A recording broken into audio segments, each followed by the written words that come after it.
Barangay LS 97.1 Forever. Mga kwento ng pag-ibig, kwento ng pag-asa at mga kwento ng buhay dito sa Barangay Love Stories. Love Stories.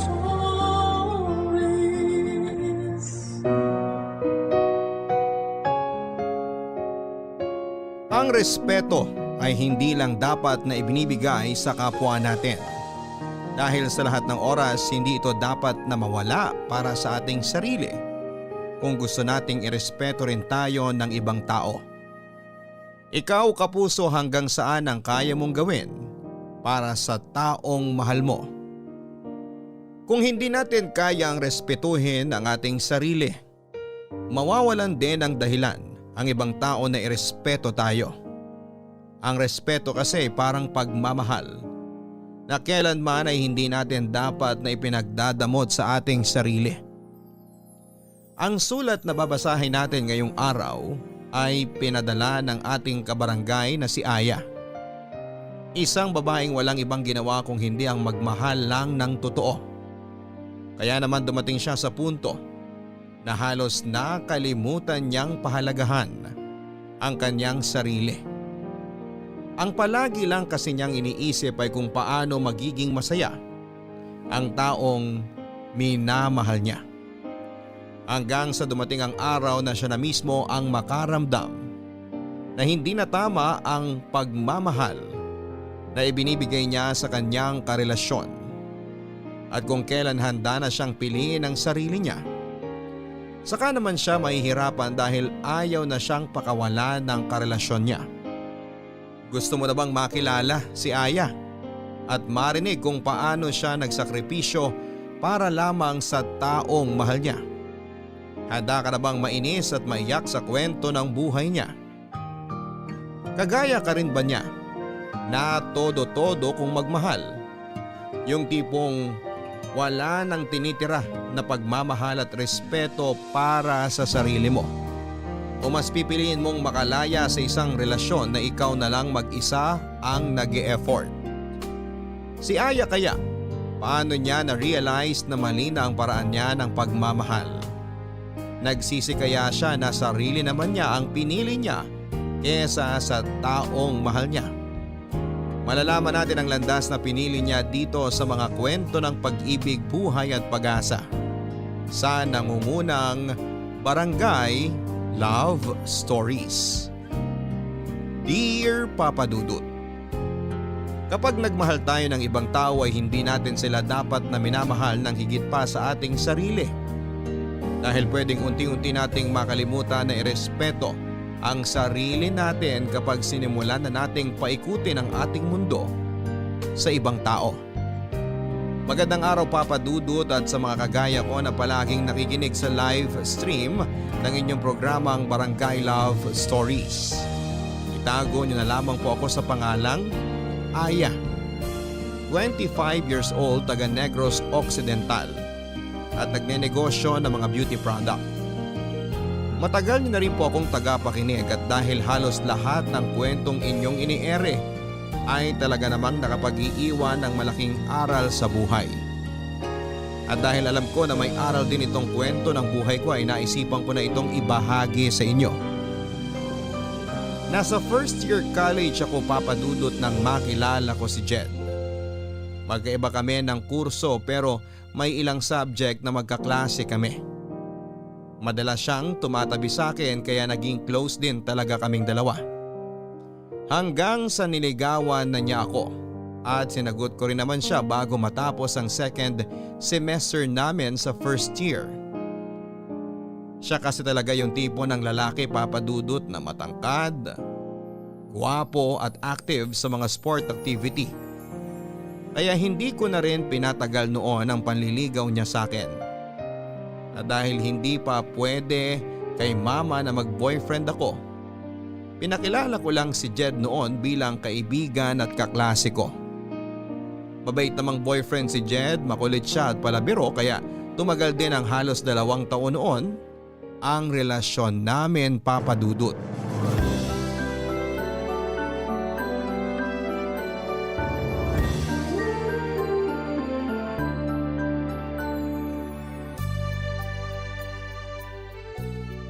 Grabe, babe! Ang ganda na pagkakasulat mo dito sa reaction paper ko. Hindi naman masyado. Sinimplihan ko na nga lang ang mga salita na ginamit ko dyan eh. Ang ganda kaya! Buti na lang talaga tinulungan mo ko dito. Kasi sobrang tamad ko talaga sa paggawa ng reaction paper eh. Iba kasi ang mga trip mo na gawin, babe. Saka doon ka mas active sa mga subject na may kinalaman sa sport. Kaya kinakatamaran mo lang talaga yung mga ganitong pagsusulat. Sa bagay, tama ka dyan. Pero babe, thank you talaga ha. Alam mo, kanina ka pa nagpapasalamat sa akin. Reaction paper lang yung ginawa ko kaya hindi mo kailangan na paulit-ulit na mag-thank you. Hindi lang naman ako nagta-thank you para sa reaction paper na yan eh.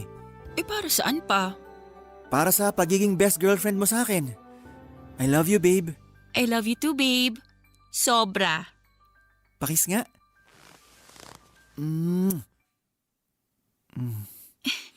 Babe, sandali lang. Bakit? Baka dumating na yung mga kasama mo dito sa boarding house. Mamayang gabi pa sila uuwi. Babe, sandali lang. Itigil mo na muna yung ginagawa mo sa akin. Babe, sabi ng teka lang eh. Ano bang problema mo? Bakit ka sumisigaw dyan? Hindi naman ako sumisigaw. Kasi naman, binubuksan mo na tong butones ng blouse ko. Eh ano naman? Boyfriend mo naman ako at girlfriend kita. Magto 2 years na nga tayo tsaka dati na naman natin ginagawa to, babe. Oo nga, pero hanggang bewang lang yung kamay mo dapat. Sinabi ko na yun sa'yo, di ba? Bakit parang gusto mo nang ipasok sa loob ng blouse ko yung kamay mo kanina? Ang arte mo naman, Aya. Akala ko ba mahal mo ko? Mahal kita, Jed. Alam mo naman yun. Kung mahal mo ko, bakit nag-iinerte ka ngayon? Magdadalawang taon na tayo magkarelasyon pero parang wala ka pa rin tiwala sa akin. Babe, alam mo namang hindi totoo yung sinasabi mo. Mula nung unang araw na maging tayo, malaki na ang tiwala ko sa'yo. Babe, huwag ka nang magtampo. Payakap nga ako sa babe ko. Kung mahal mo talaga ako, ibibigay mo ang gusto ko. Aya, matagal naman na tayo magkarelasyon. Baka naman kahit isang beses lang subukan natin gawin to. Normal naman to eh. Di ba nga sabi nila, pinapatibay daw ng sex ang relasyon ng dalawang taong nagmamahalan. Kaya kapag ginawa natin yun, sigurado ako na mas lalong titibay ang relasyon nating dalawa.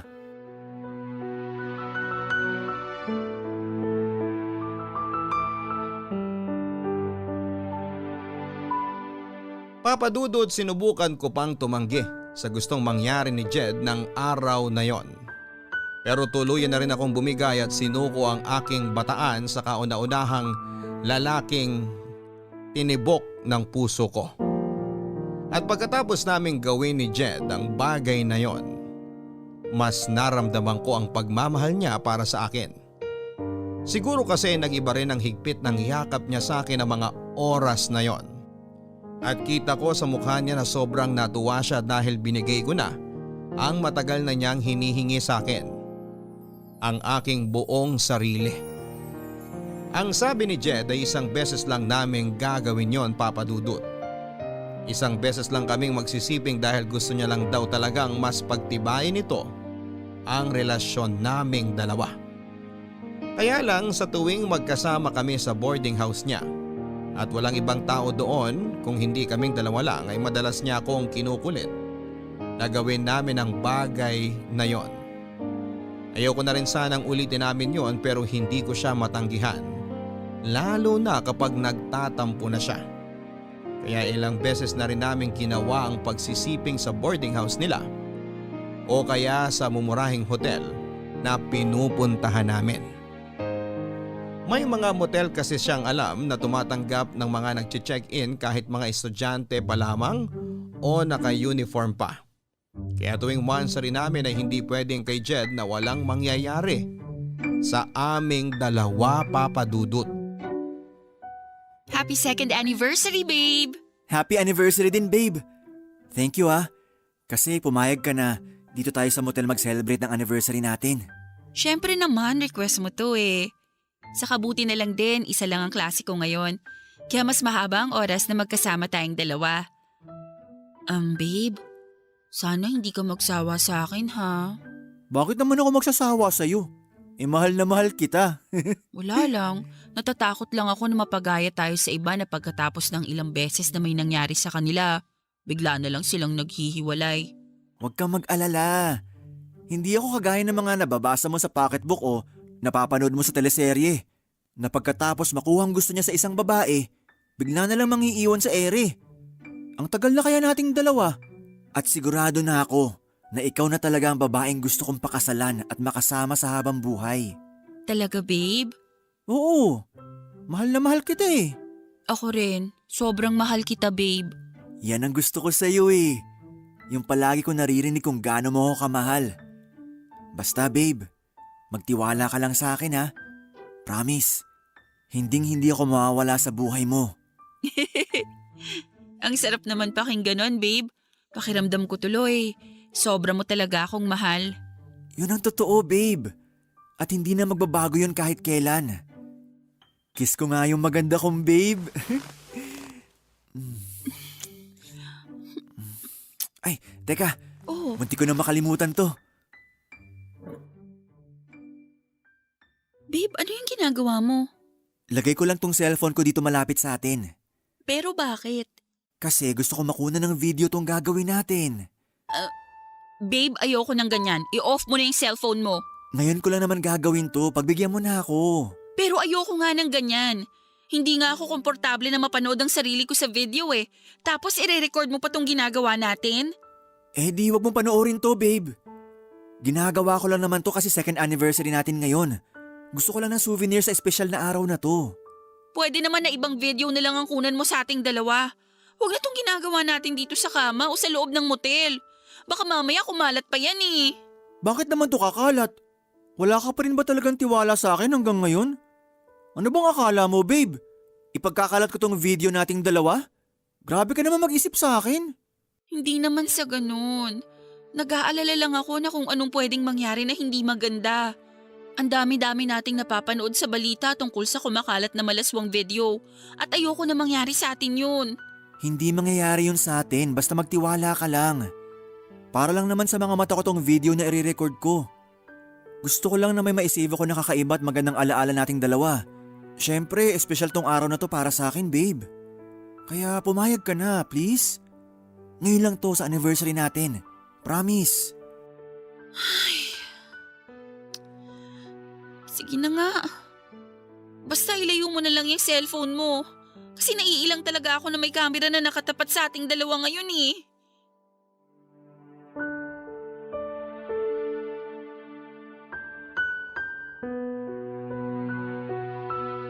Papadudot, ayoko talagang gawin yon, kaya lang ayoko rin na mag-away pa kami ni Jed sa second anniversary naming dalawa. Kaya naman kahit naiilang talaga ako ay hinayaan ko na lamang na i-record ng cellphone niya na nasa malapit lang sa amin ang ginagawa naming pagsisiping. Kaya lang hindi rin nakontento doon si Jed. Kinuha niya rin ang cellphone na yon at hawak niya yon habang nire-record ng malapitan ang ginagawa naming kalaswaan noon. Sobrang naiilang at nahihirapan akong kumilos noon. Pero dahil gusto ko siyang pagbigyan ay naging sunod-sunuran na lamang ako sa lahat ng gusto niyang mangyari ng araw na yon. Kahit labag pa yon sa kalooban ko. Ang totoo, Papa Dudut, ay lumaki ako sa medyo konserbatibong pamilya. Wala na akong papa at tanging si mama na lamang ang nag-aalaga sa aming 4 na babaeng magkakapatid. Pangalawa ko sa aming 4 at nagtatrabaho na noon sa abroad ang ate ko. Hindi naman naging mahigpit sa pag-aalaga at pagpapalaki sa aming magkakapatid ang mama ko. Pero hindi siya nagkulang sa pagpapaalala sa amin na maging maingat kami sa aming mga sarili. At sana raw ay huwag naming hayaan na makagawa kami ng pwede naming ikapahamak. Alam ko naman na mali talaga na hinayaan ko si Jed na kuhanan ng video ang ginagawa naming kalaswaan. Pero malaki kasi ang tiwala ko sa kanya. Pinanghawakan ko ang pangako niya na hindi niya yon sisirain. Hindi porke madalas nating kasama ang isang tao ang ibig sabihin ay lubusan na natin silang kakilala. Dahil ang ugali ng tao ay parang panahon na anumang oras ay pwedeng bigla na lang magbago. Yun ang sabi nila Papa Dudut na napatunayan kong totoo dahil sa biglang pagbabago ng ugali ng boyfriend kong si Jed. Nasa first semester na kami sa 4th year noon nang maging mainitin ang ulo niya.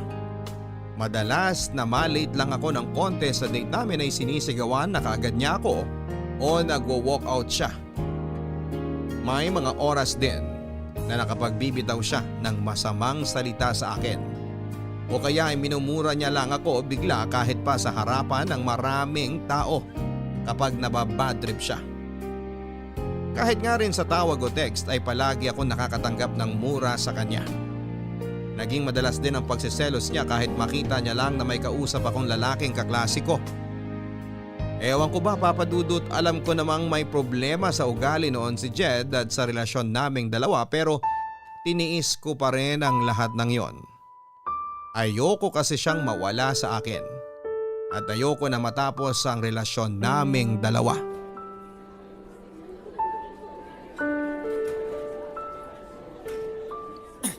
Lika dito. Aray ko! Aray! Aray ko, babe! Nasasaktan na ako! Masasaktan ka lalo sa akin kapag hindi ka tumigil sa kakasalita mo dyan. Bitiwan mo nga kasi yung braso ko! Hindi naman ako lalayo sa'yo! O ayan, Aray! Hindi mo naman ako kailangang itulak! alam mo ikaw, ang arte-arte mo. Binitawan lang kita tapos sasabihin mo na tinulak na kita.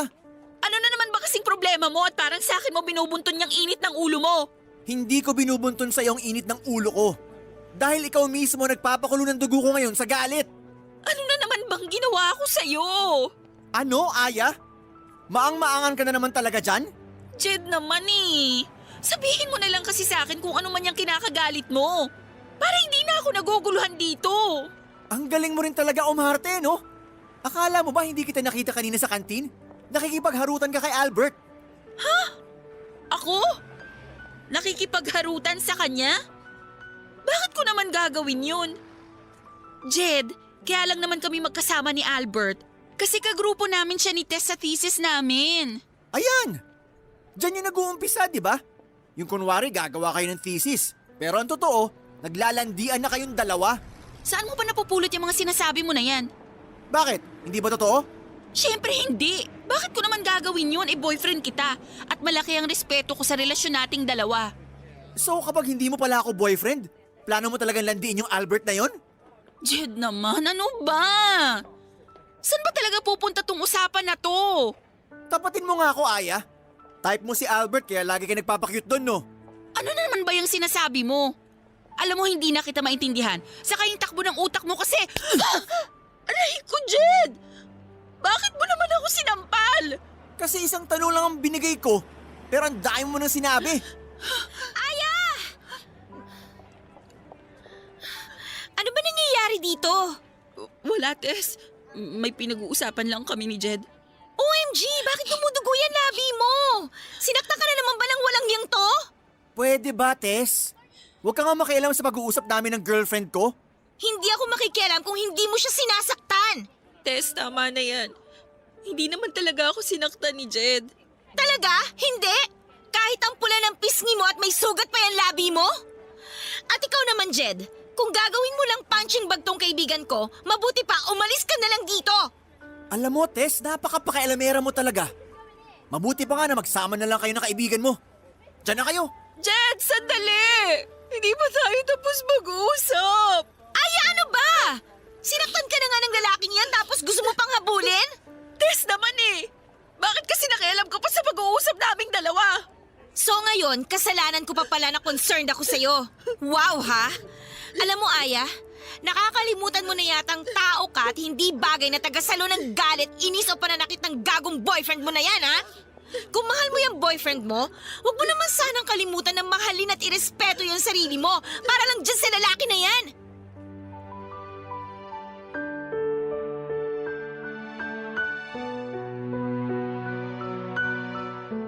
Papa Dudut, alam ni Tess na hindi yun ang unang pagkakataon na nasaktan ako ng pisikal ni Jed kaya naman grabe rin talaga ang inis niya sa akin ng araw na yon.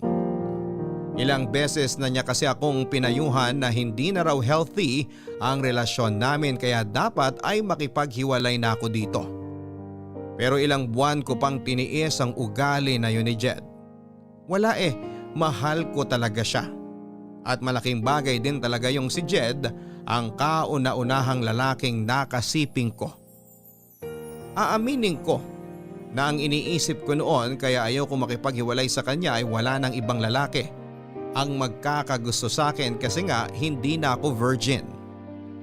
Na si Jed na ang gusto kong makasama sa habang buhay kasi sa kanya ko ibinigay sa kauna-unahang pagkakataon ng sarili ko na gusto kong pilitin na ayusin ang relasyon namin dahil ayokong mawala siya sa buhay ko. Kaya lang papadudot lahat naman tayo ay marunong mapagod sa pagtitiis hanggang sa makaramdam na lang tayo na gusto na nating sumuko. Dahil dumating din po ang point lalo na nang muli akong masaktan ni Jed dahil isang kaklase ko naman ang pinagsilosan niya.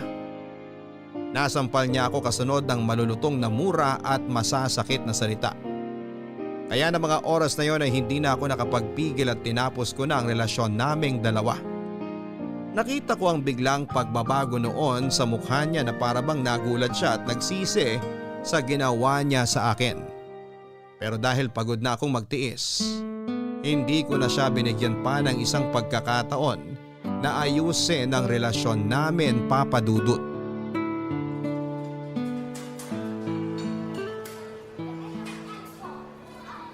Tess, nasan ka na? Sorry ha, traffic kasi dito sa dinaanan ng jeep na sinasakyan ko pero malapit na ako dyan. Okay, si Albert mukhang malilate din kasi ang sabi niya sa text kanina, hindi raw kaagad siya makakaalis ng bahay nila. Natagalan daw kasi yung ate niya sa pamamalengke kaya hinihintay niya pang makauwi para may makasama ang mga pamangkin niya bago siya umalis. Naku, pasensya ka na, ang tagal mo tuloy naghintay sa amin ni Albert.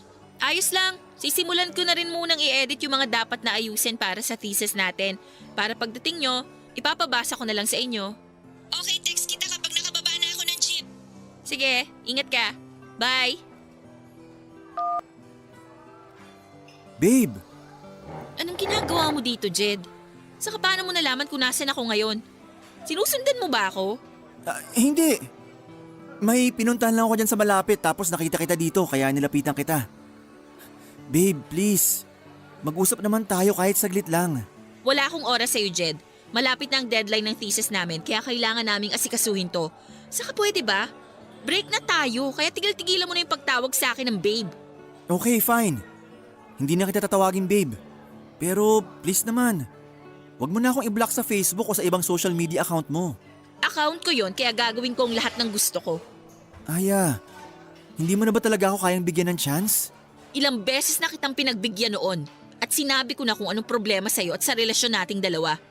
Pero hindi ka pa rin nagbago at lumala pa yung pagiging seloso mo at pananakit mo sa akin. Pero baka naman pwede mo pa ako pagbigyan kahit isang pagkakataon na lang. Hindi yung parang ang bilis mo akong binitawan kagaya nito. Ilang chance pa ba ang gusto mo, Jed? Hinayaan ko ng ilang beses mo kung saktan noon kasi inakala ko na pwede pa nating maayos ang lahat. Pero nakakapagod ka ng pagbigyan. Kaya sorry kung hindi ko na talaga kayang ibigay ang hinihingi mong pagkakataon para ayusin ang relasyon natin. Hindi. Hindi ako papayag na mawala ka sa akin. Jed naman, huwag mo nang pahirapan ang sarili natin. Mag-move on na lang tayo pareho. Pero hindi ko nga kayang gawin yung sinasabi mo. O sige. Ayaw mo makipagbalikan sa akin? Okay, fine. Pero wag mo akong sisisihin ha. Kapag nakita mo ang sarili mo sa kumakalat na malaswang video. Ha? Anong ibig mong sabihin? Alam mo kung anong tinutukoy ko, Aya. Kaya pag-isipan mo tong mabuti. Makikipagbalikan ka sa akin? O may malaswang skandal mo nakakalat sa school natin?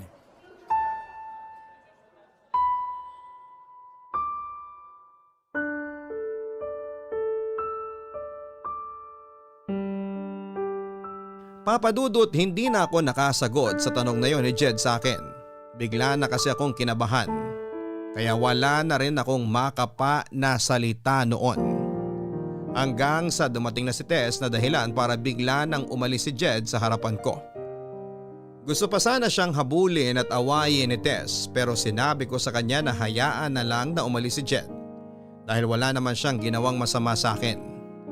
Hindi ko sinabi kay Tess ang pagbabantang ginawa ni Jed, Papa Dudut, dahil nahihiya ako na malaman niya na pumayag ako sa pagbivideo na gusto ni Jed noon. Pero napansin niya na may gumugulo sa isipan ko ng mga oras na yon.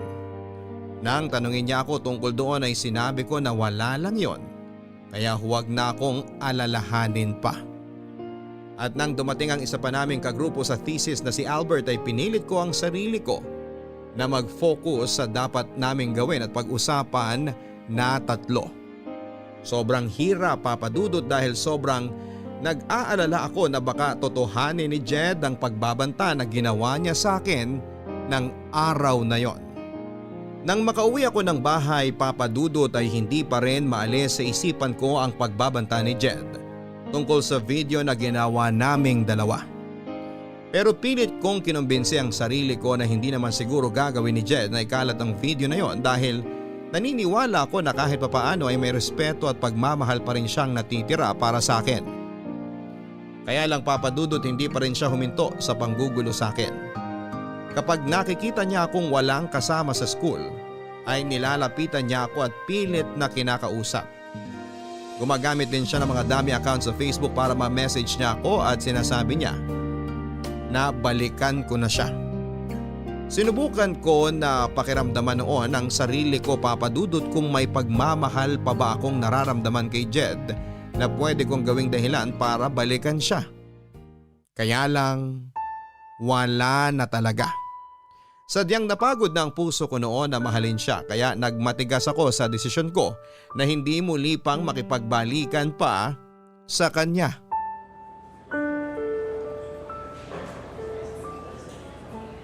Hello, sino to? Hi babe, kumusta? Jed, ikaw na naman? Oh, teka. Relax ka lang babe. Jed, pangatlong palit ko na ng SIM card to. Paano mo ba nalalaman tong bagong cellphone number ko? Nakalimutan mo yata na marami tayong common friends. Ewan ko sa'yo. Wala naman tayong dapat pag-usapan kaya ibababa ko na tong… Oops! Huwag mong ibababa tong tawag. Dahil kung hindi, magsisisi ka talaga. Matagal na akong nagsisi at yun yung araw na hinayaan kong pumasok ka sa buhay ko. Grabe ka naman, Aya. Kung makapagsalita ka, parang hindi kita napaligaya sa kama. Pwede ba? Kung mambabastos ka lang, humanap ka na ng ibang kakausapin mo kasi wala akong panahon sa'yo. Eh, ikaw nga ang gusto kong kausap. Kasi nami-miss na kita, babe. Kaya bumalik ka na sa akin. Please? Hindi mo na ako madadaan sa mga paglalambing mo na yan. Sige na, bye! Buwisit talaga yung lalaki na yun kahit kailan. Aya, nandito ka lang pala sa kantin. Kanina pa kita hinahanap. Bakit hindi ka na lang nag-text para itanong kung nasan ako? Ay, oo nga no. Bakit ba hindi ko naisip yan kanina? Sorry ha, sobrang natataranta kasi ako sa paghahanap ko sa'yo eh. Okay lang, Tess. Pero bakit ganyan ang mukha mo? Para kang nag-aalala na hindi ko maintindihan. OMG, ibig sabihin hindi mo pa talaga napanood? Ha? Ang alin ba? Yung ano… ano kasi? Tess, ayusin mo hayang sinasabi mo. Mas lalo kitang hindi naiintindihan eh. Ay, sige na nga, eto na. May pinadala kasing video sa akin yung classmate natin. Anong video naman yun? Ano kasi, video mo, Aya. Ha? Video ko? Ayoko sanang panoorin kaya lang. Pinipilit kasi nila ako na ikaw yun eh. Kaya pinanood ko na, tapos… May kopya ka ba ng video na yon? Oo, pero Aya, alam ko naman na hindi mo gagawin yun at saka… Panood na lang ako, please. Oo, sige. Eto, nandito sa cellphone ko. Panoorin mo.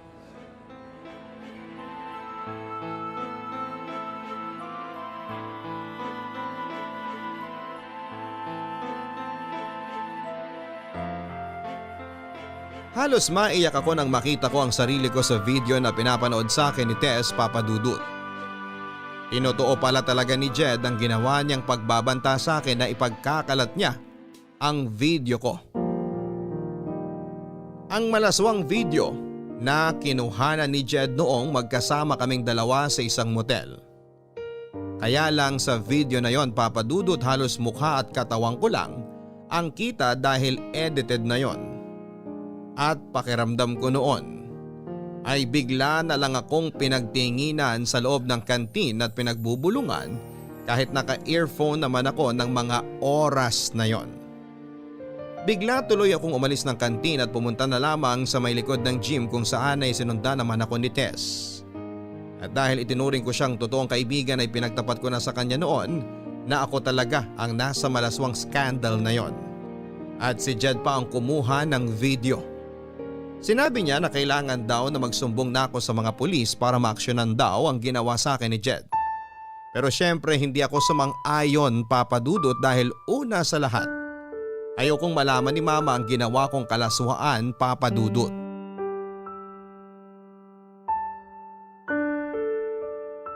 Girl, hindi ka na naman pumasok sa klase natin kanina.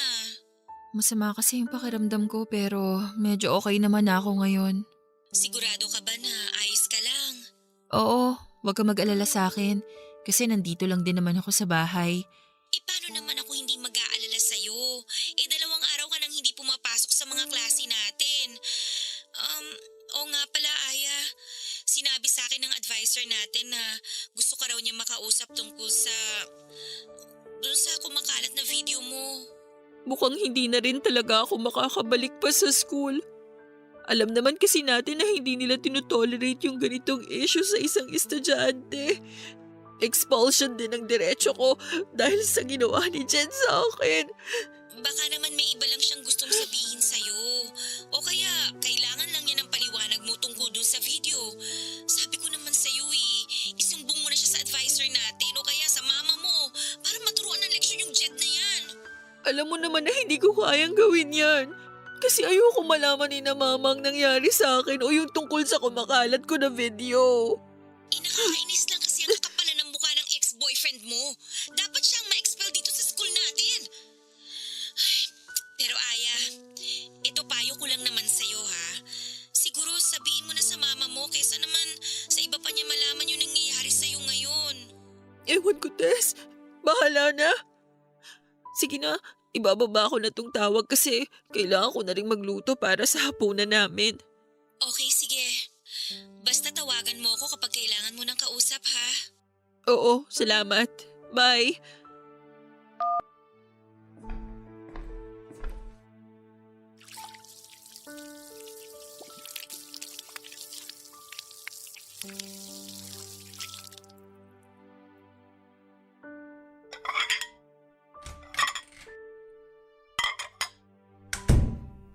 Aya? Aya, nasan ka? Ma, bakit po? Magluluto pa lang po sana ako. Magtapat ka nga sa akin. Ikaw ba to? Oh, Ma, sino pong nag-send ng video na yan sa cellphone niyo? sabihin mo sa akin. Hindi naman ikaw to, di ba? Kamukha mo lang tong babaeng nasa malaswang video na to. Alam ko na hindi ikaw to kasi hindi mo magagawa ang bagay na to. Aya, sumagot ka! Sabihin mo sa akin na hindi ikaw to. Nakahawig mo lang tong babae kasi sigurado ako na hindi mo naman kayang gawin to, hindi ba? Hindi ba tama ako? Tama ako na mali ang mga kapitbahay natin sa chinichismis nila tungkol sa'yo? Sabihin mo sa akin na hindi sila nagsasabi na... I'm sorry. Sorry po. Sorry po, Mama. Bakit ka nagsasorry? Aya, huwag mo sabihin na ikaw talaga tong nasa malaswang video na to. Opo, Mama. Ako po, pero hindi ko naman po ginusto. Malandi kang babae ka! Paano mo nagawa to sa sarili mo?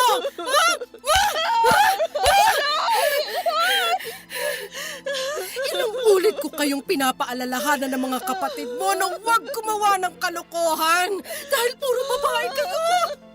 Tapos eto ka, nagpapavideo ng mga kalaswang ginagawa mo? Mama, hindi ko naman po ginusto na kumalat yung video na yan. Kahit na, napakalandi mo pa rin. Napakalaswa mong babae. Hindi mo na ginalang ang sarili mo. Hindi mo na nirespeto yung katawan mo. Nakakahiya ka. Nakakahiya kang anak. Kinakahiya kita at yung kahihiya na ginawa mo sa sarili mo.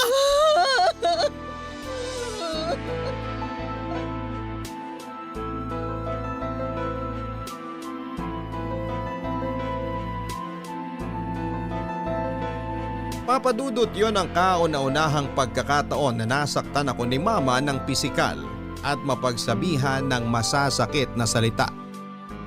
Hindi ko naman siya masisisi dahil sobra kong sinira ang tiwala niya.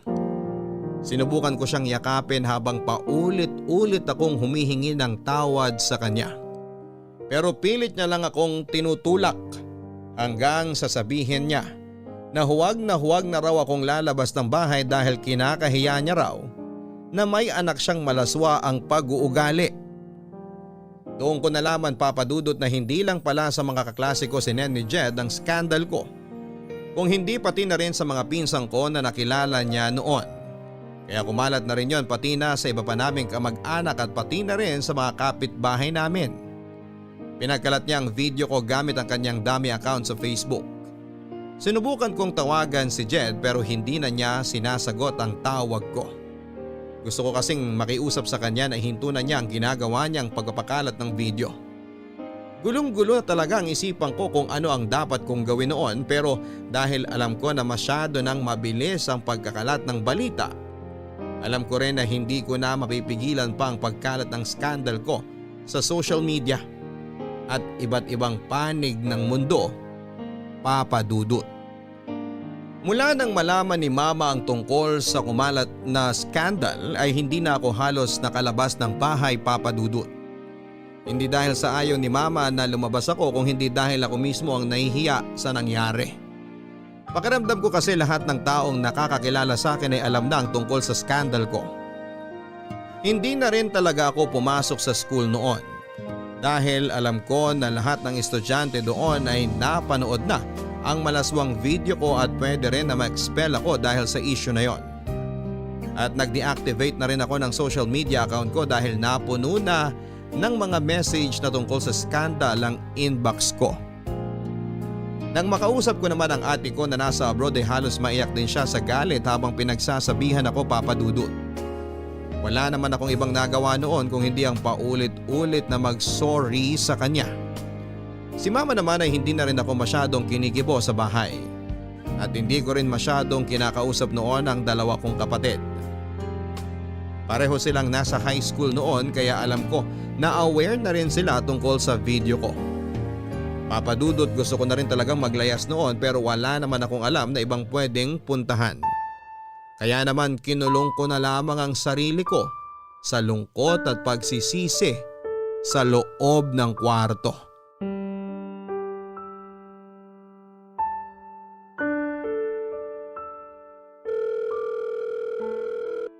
Sagutin mo na yung tawag ko, please.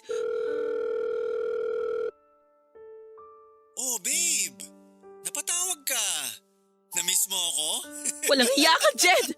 Bakit mo ginawa yon? Ha? Ang alin? Huwag ka nang mag-deny dyan. Alam ko naman na alam mo kung anong tinutukoy ko. Yung tungkol ba to sa scandal mo? In fairness, babe sexy mo dun. Parang sarap na sarap ka habang nakikipag-ano ka sa video na yun. Napakasama mo talaga, Jed! Oh, bakit? Anong masama sa sinabi ko? Totoo naman, di ba? Ang lakas kaya ng ungol mo dun sa video. Ikaw naman kasi, babe. Bakit ka naman kasi pumayag na magpakuha ng video? Ayun tuloy. Napanood na ng ibang tao kung gaano ka kahilig sa sex. Tigilan mo na nga yung pagtawag sa akin ng babe! Ang kapal din naman talaga ng mukha mo na sabihin sa akin yan! Alam ko naman na ikaw ang nagpakalat ng video ko na yon! Oh, teka lang. Hinay-hinay ka sa pagbibintang mo. Kasi wala ka namang katibayan dyan. Ang kapal talaga ng mukha mo na magbaang-baangan pa dyan! Bakit? Totoo naman hindi ko nga alam kung ako ba talagang kasama mo dun sa video eh. Jed, pwede ba? Ikaw lang naman ang lalaki na kagalaw sa akin at alam mo yon! Kaya huwag kang mag-imbento ng kwento dyan! Paano ko naman masisiguro na ako talagang kasama mo sa video na yun? mukha mo at katawan mo lang naman na nakikita doon. Kitang-kita doon na enjoy ka habang kinukunan ka ng video.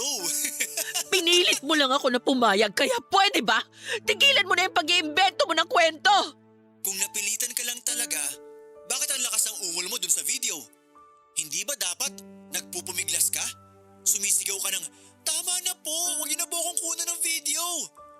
Pero hindi yun ang sinasabi mo sa video, Aya. Sarap na sarap ka habang nakatutok sa iyo ang camera ng mga oras na yun. Ano ba talaga gusto mo, Jed? Bakit mo ginagawa mo to sa akin? Alam mo naman ang gusto ko, Aya. Ang bumalik ka sa akin. Pero ang arte mo lang masyado eh. Kaya pinaparusahan kita. Wala naman akong kasalanan sa'yo. Tinapos ko naman ng maayos ang relasyon nating dalawa at sinabi ko sa iyong dahilan kung bakit ayoko na. Ayaw mo na talaga? Ganun na lang talaga yon? Oo nga pala, may naalala ako. Ikaw, naaalala mo pa ba? Yung nakaluhod ka? Habang nakatutok yung cellphone ko sa'yo? Hindi ko pa pala yun nasisend sa mga kaibigan natin o kamag-anak mo. Dahil gusto kong pagsawaan mo ng panoorin yun bago ko ipasa sa kanila. Jed, please! Itigil mo na to! Maawa ka naman sa akin! Halos itakwil na ako ni Mama nang dahil sa video na pinakalat mo! Hala, talaga? Sorry hindi ko alam eh. Pero sige, hindi ko na ikakalat yung video na nakaluhod ka. Sa isang kondisyon, pumunta ka sa lugar na i-text ko sa'yo.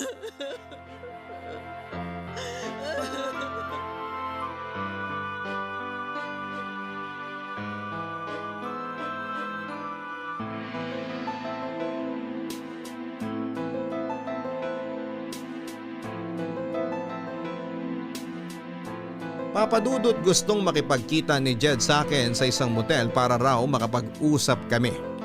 Pero hindi ako pumayag dahil alam ko naman ang gusto niya talagang mangyari noon. Sinabi ko sa kanya na hindi na ako babalik pa talaga sa kanya at hindi na ako papayag na may mangyari pa sa aming dalawa. Hindi na rin ako nakapagpigil at nailabas ko na ang lahat ng sama ng loob ko sa kanya. Mula sa pagiging seloso niya, mapanakit na boyfriend hanggang sa pagkawala ng pagmamahal na dati kong nararamdaman para sa kanya.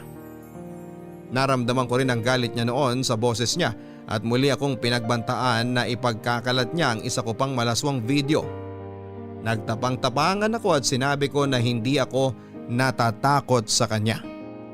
Kaya lang kinagabihan, Papadudot, ay tinawagan ako ni Tess para sabihin na may kumalat na namang bagong video ko.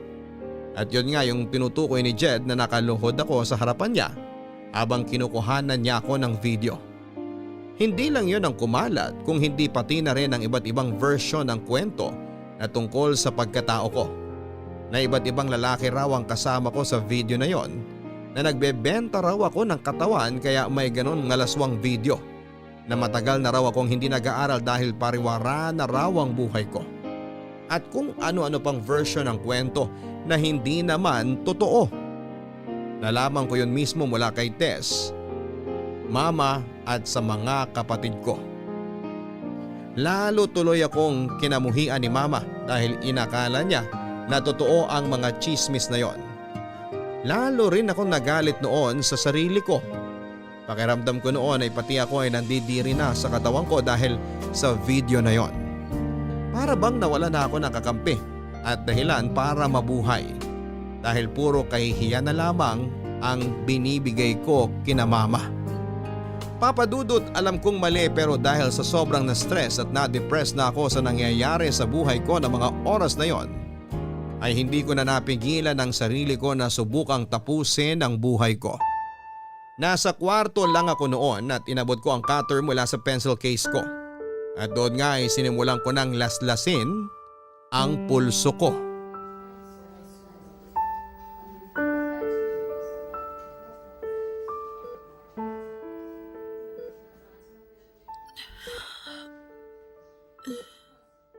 Tess?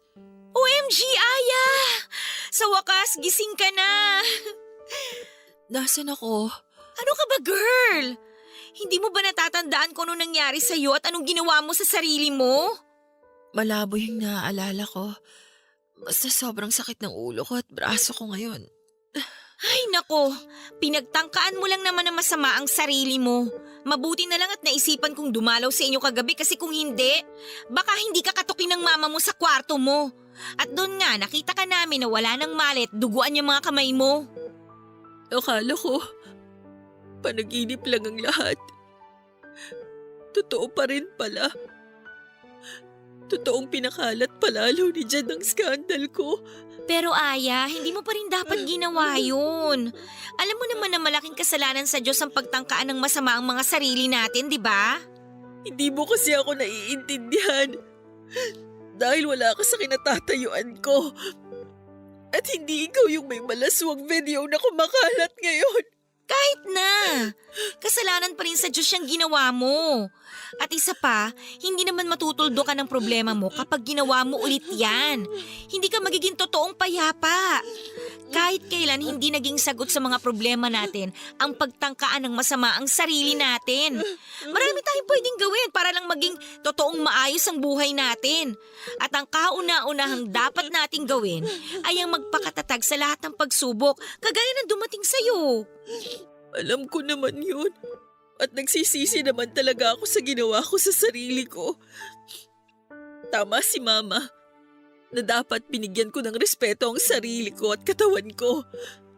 Dapat hindi ako pumayag sa lahat ng mga gustong mangyari noon ni Jed. At naiinis lang ako kasi ang tanga-tanga ko. Kasi naging sobrang mahina ako. Yes? Sorry kung natagalan ako sa... Aya? Ay, salamat sa Diyos. Sa wakas nagising ka na. Lalabas po muna ako para magkape, tita. Sige, Iha. Salamat ulit sa pagbabantay sa anak ko, ha? Wala pong anuman, tita. Aya, balik na lang ako mamaya, ah.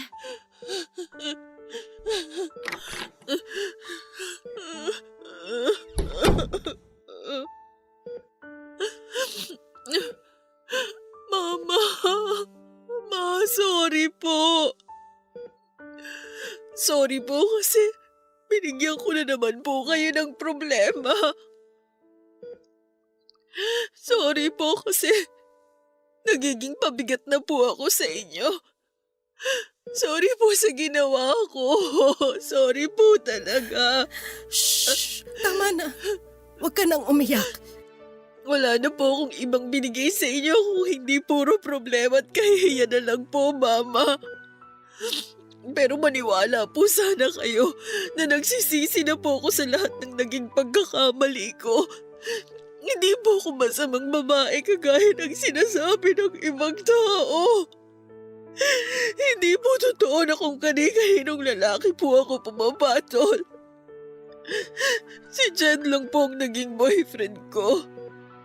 Mama, siya lang po ang lalaking kasama ko sa lahat ng kumalat ng malaswang video ko.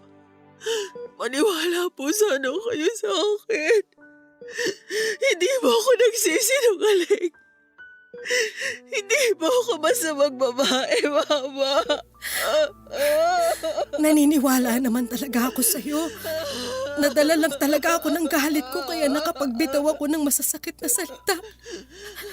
Sorry rin anak, kung hindi kita masyadong inintindi at mas pinakinggan ko pang masasamang naririnig ko mula sa ibang tao. Pero sinabi na sa akin ni Tess ang lahat na nangyari sa'yo. Kaya alam ko na nagkamali ako ng mga taong pinakinggan at pinaniwalaan. Kasalanan ko rin naman po kasi masyado kong binigay ang lahat kay Jed. Kasalanan ko kasi nagtiwala ako sa kanya. At alam ko rin po na malaking kasalanan ang ginawa kong pagtatangka ng masama sa sarili ko. Kaya sana, huwag mo nang uulitin ang lahat ng yon, Aya. Lalo na ang pananakit mo sa sarili mo. Ayoko mawala ka sa akin. Hindi ko kakayanin kapag nawalan ako ng anak. Basta ito ang pangako ko sa'yo, Aya. Gagawin natin ang lahat para papanagutin ang Jed na yon sa mga kasalanan niya sa'yo. At tutulungan ka namin ng mga kapatid mo na maibalik sa normal ang buhay mo. Papadudot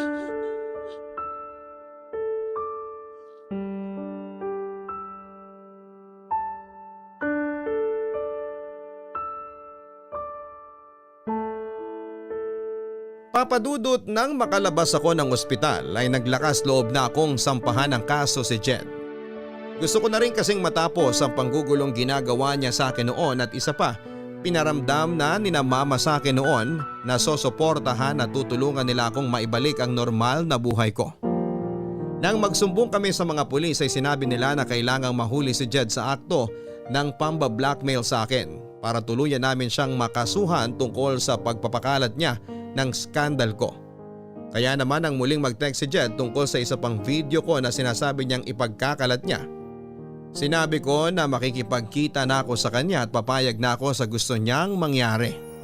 At sa araw na dapat ay pagkikita naming dalawa ni Jed ay doon natapos sa panggugulo niya sa akin dahil kasama ko ang mga pulis na humuli sa kanya.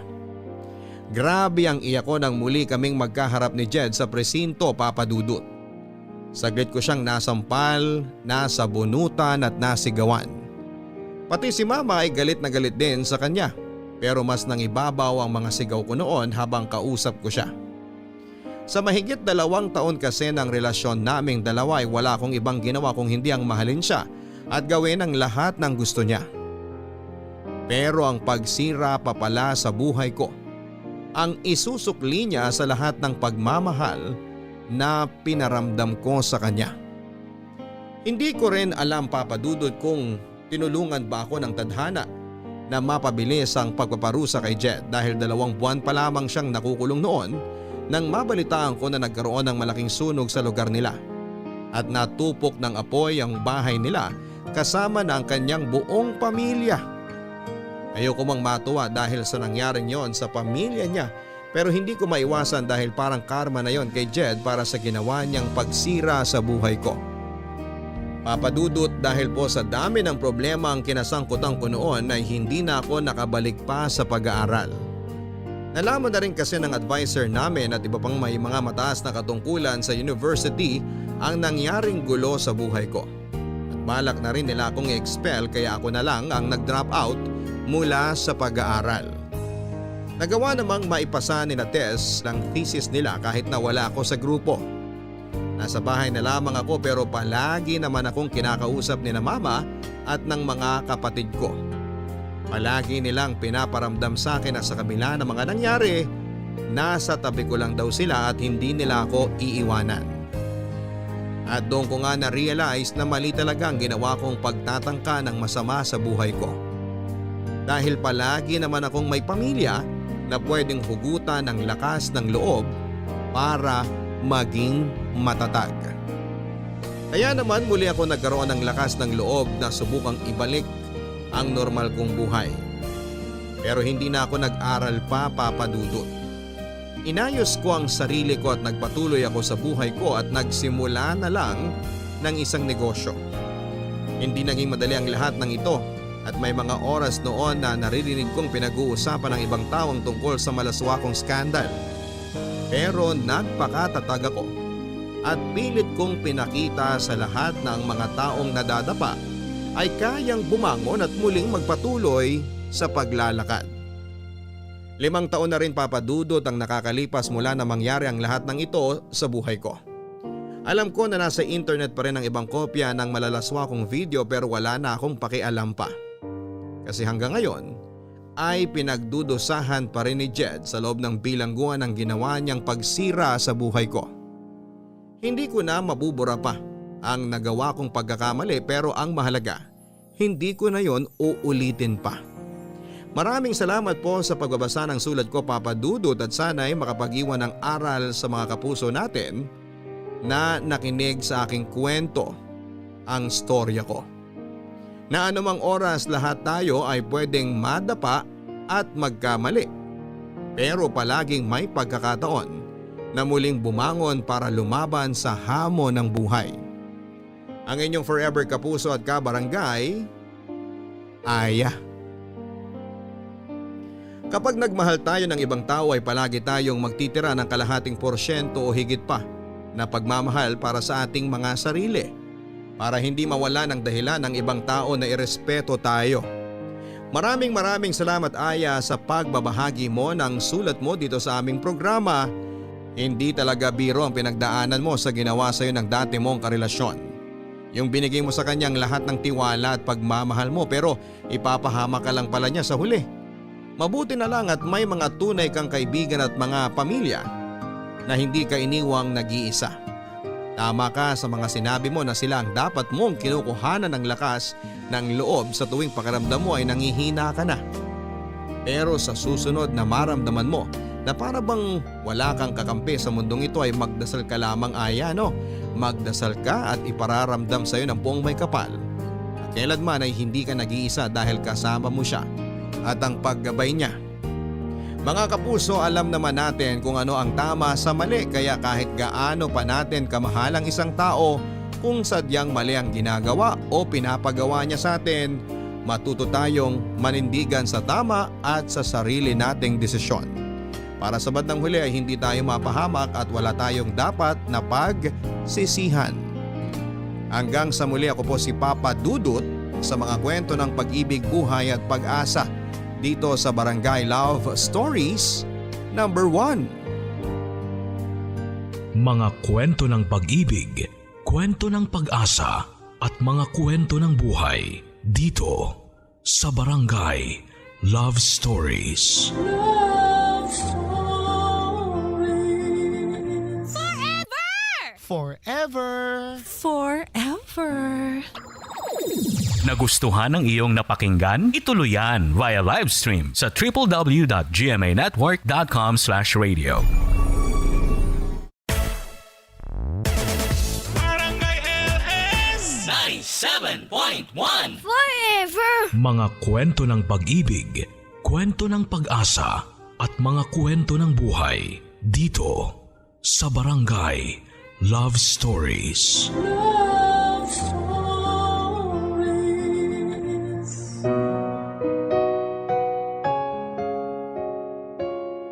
Walang perpektong pamilya at lahat sa atin ay nagkakamali. Kaya nga dapat araw-araw nagsisikap tayo sa buhay upang bumawi o di kaya'y may tama ang mga kamaliang yon. Nang sa ganon ay hindi namamayani sa ating sambahayan ng puot at hinanakit.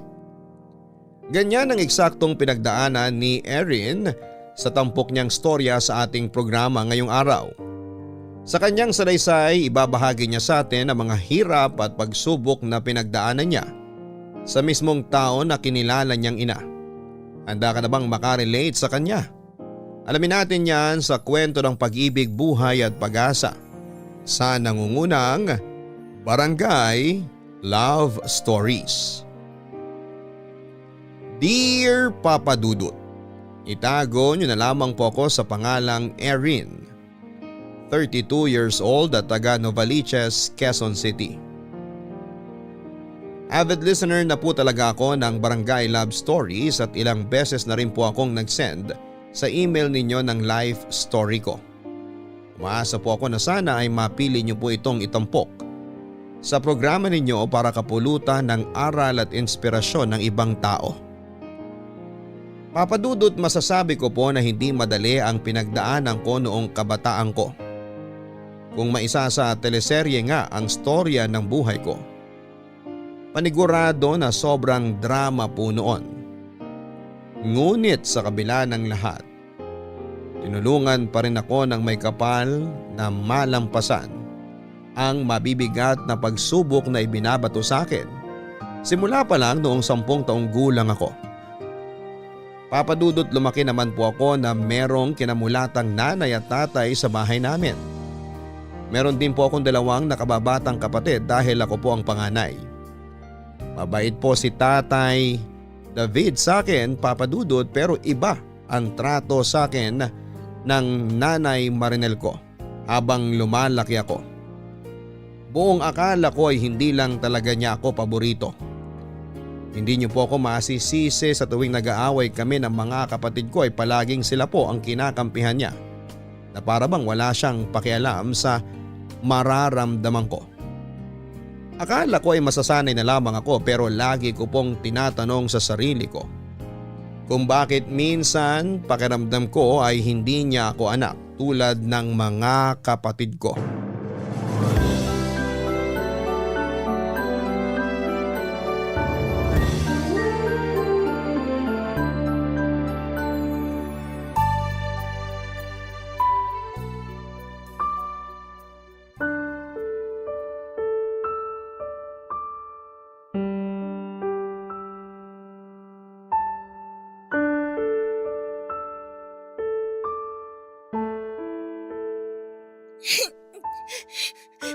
Nay naman sinabi ko naman po sa inyo na hindi ako ang nauna.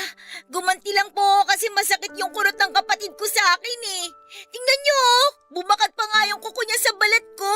Wala akong pakialam kahit magdugo pa yung kinurot ko sa'yo, Erin. Ang punto rito, bakit mo pinatulan ng kapatid mo? Hindi po ba kayo nakikinig, Nay? Sabi ko siya po yung nauna. Gumanti lang po ako. Kahit na! Ikaw pa rin ang matanda. Dapat ikaw ang marunong umunawa. Ewan ko ba naman sa'yo kung bakit ganyan ka mag-isip? Tulingan ka natin tapos napakaisip bata mo pa? Marinel! Bakit mo sinasaktan si Erin? Hoy, Erin! Hindi pa tayo tapos na bata ka, ha? Huwag ka magtago sa likod ng tatay mo, lintik ka! Tama na po kasi nasasaktan na po ako, Nay! Marinel, hindi ka ba naawa sa anak mo? Uhampas-hampasin mo siya para hindi siya bata. Anak, tahan na. Mabuti pa, pumunta ka muna sa kwarto. Samahan mo doon ang mga kapatid mo. Opo, Tay.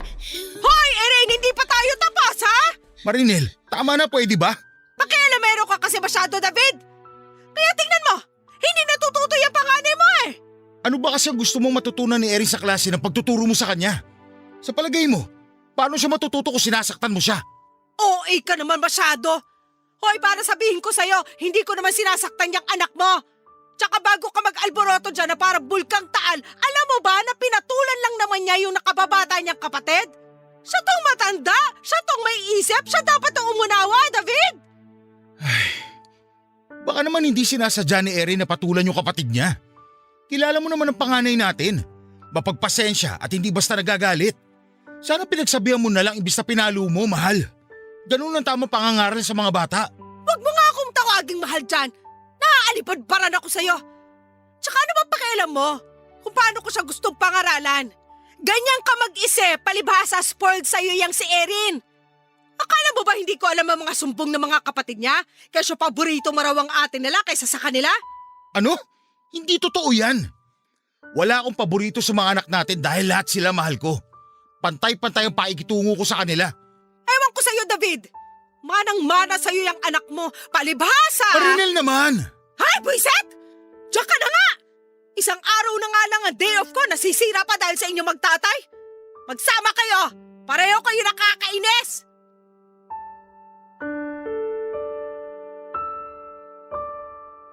Papadudot, hindi lang po yun yung pagkakataon na masasabi kong parang ang unfair ni nanay sa akin kundi marami pa po. Halimbawa kapag binibilhan niya kami ng mga gamit sa school o personal na gamit. Palagi yung sa akin ang hindi kasing ganda o kasing mahal ng mga sa kapatid ko. Minsan hindi niya na ako binibili kesyo malaki na daw ako at dapat ko raw intindihin na nagtitipid kami.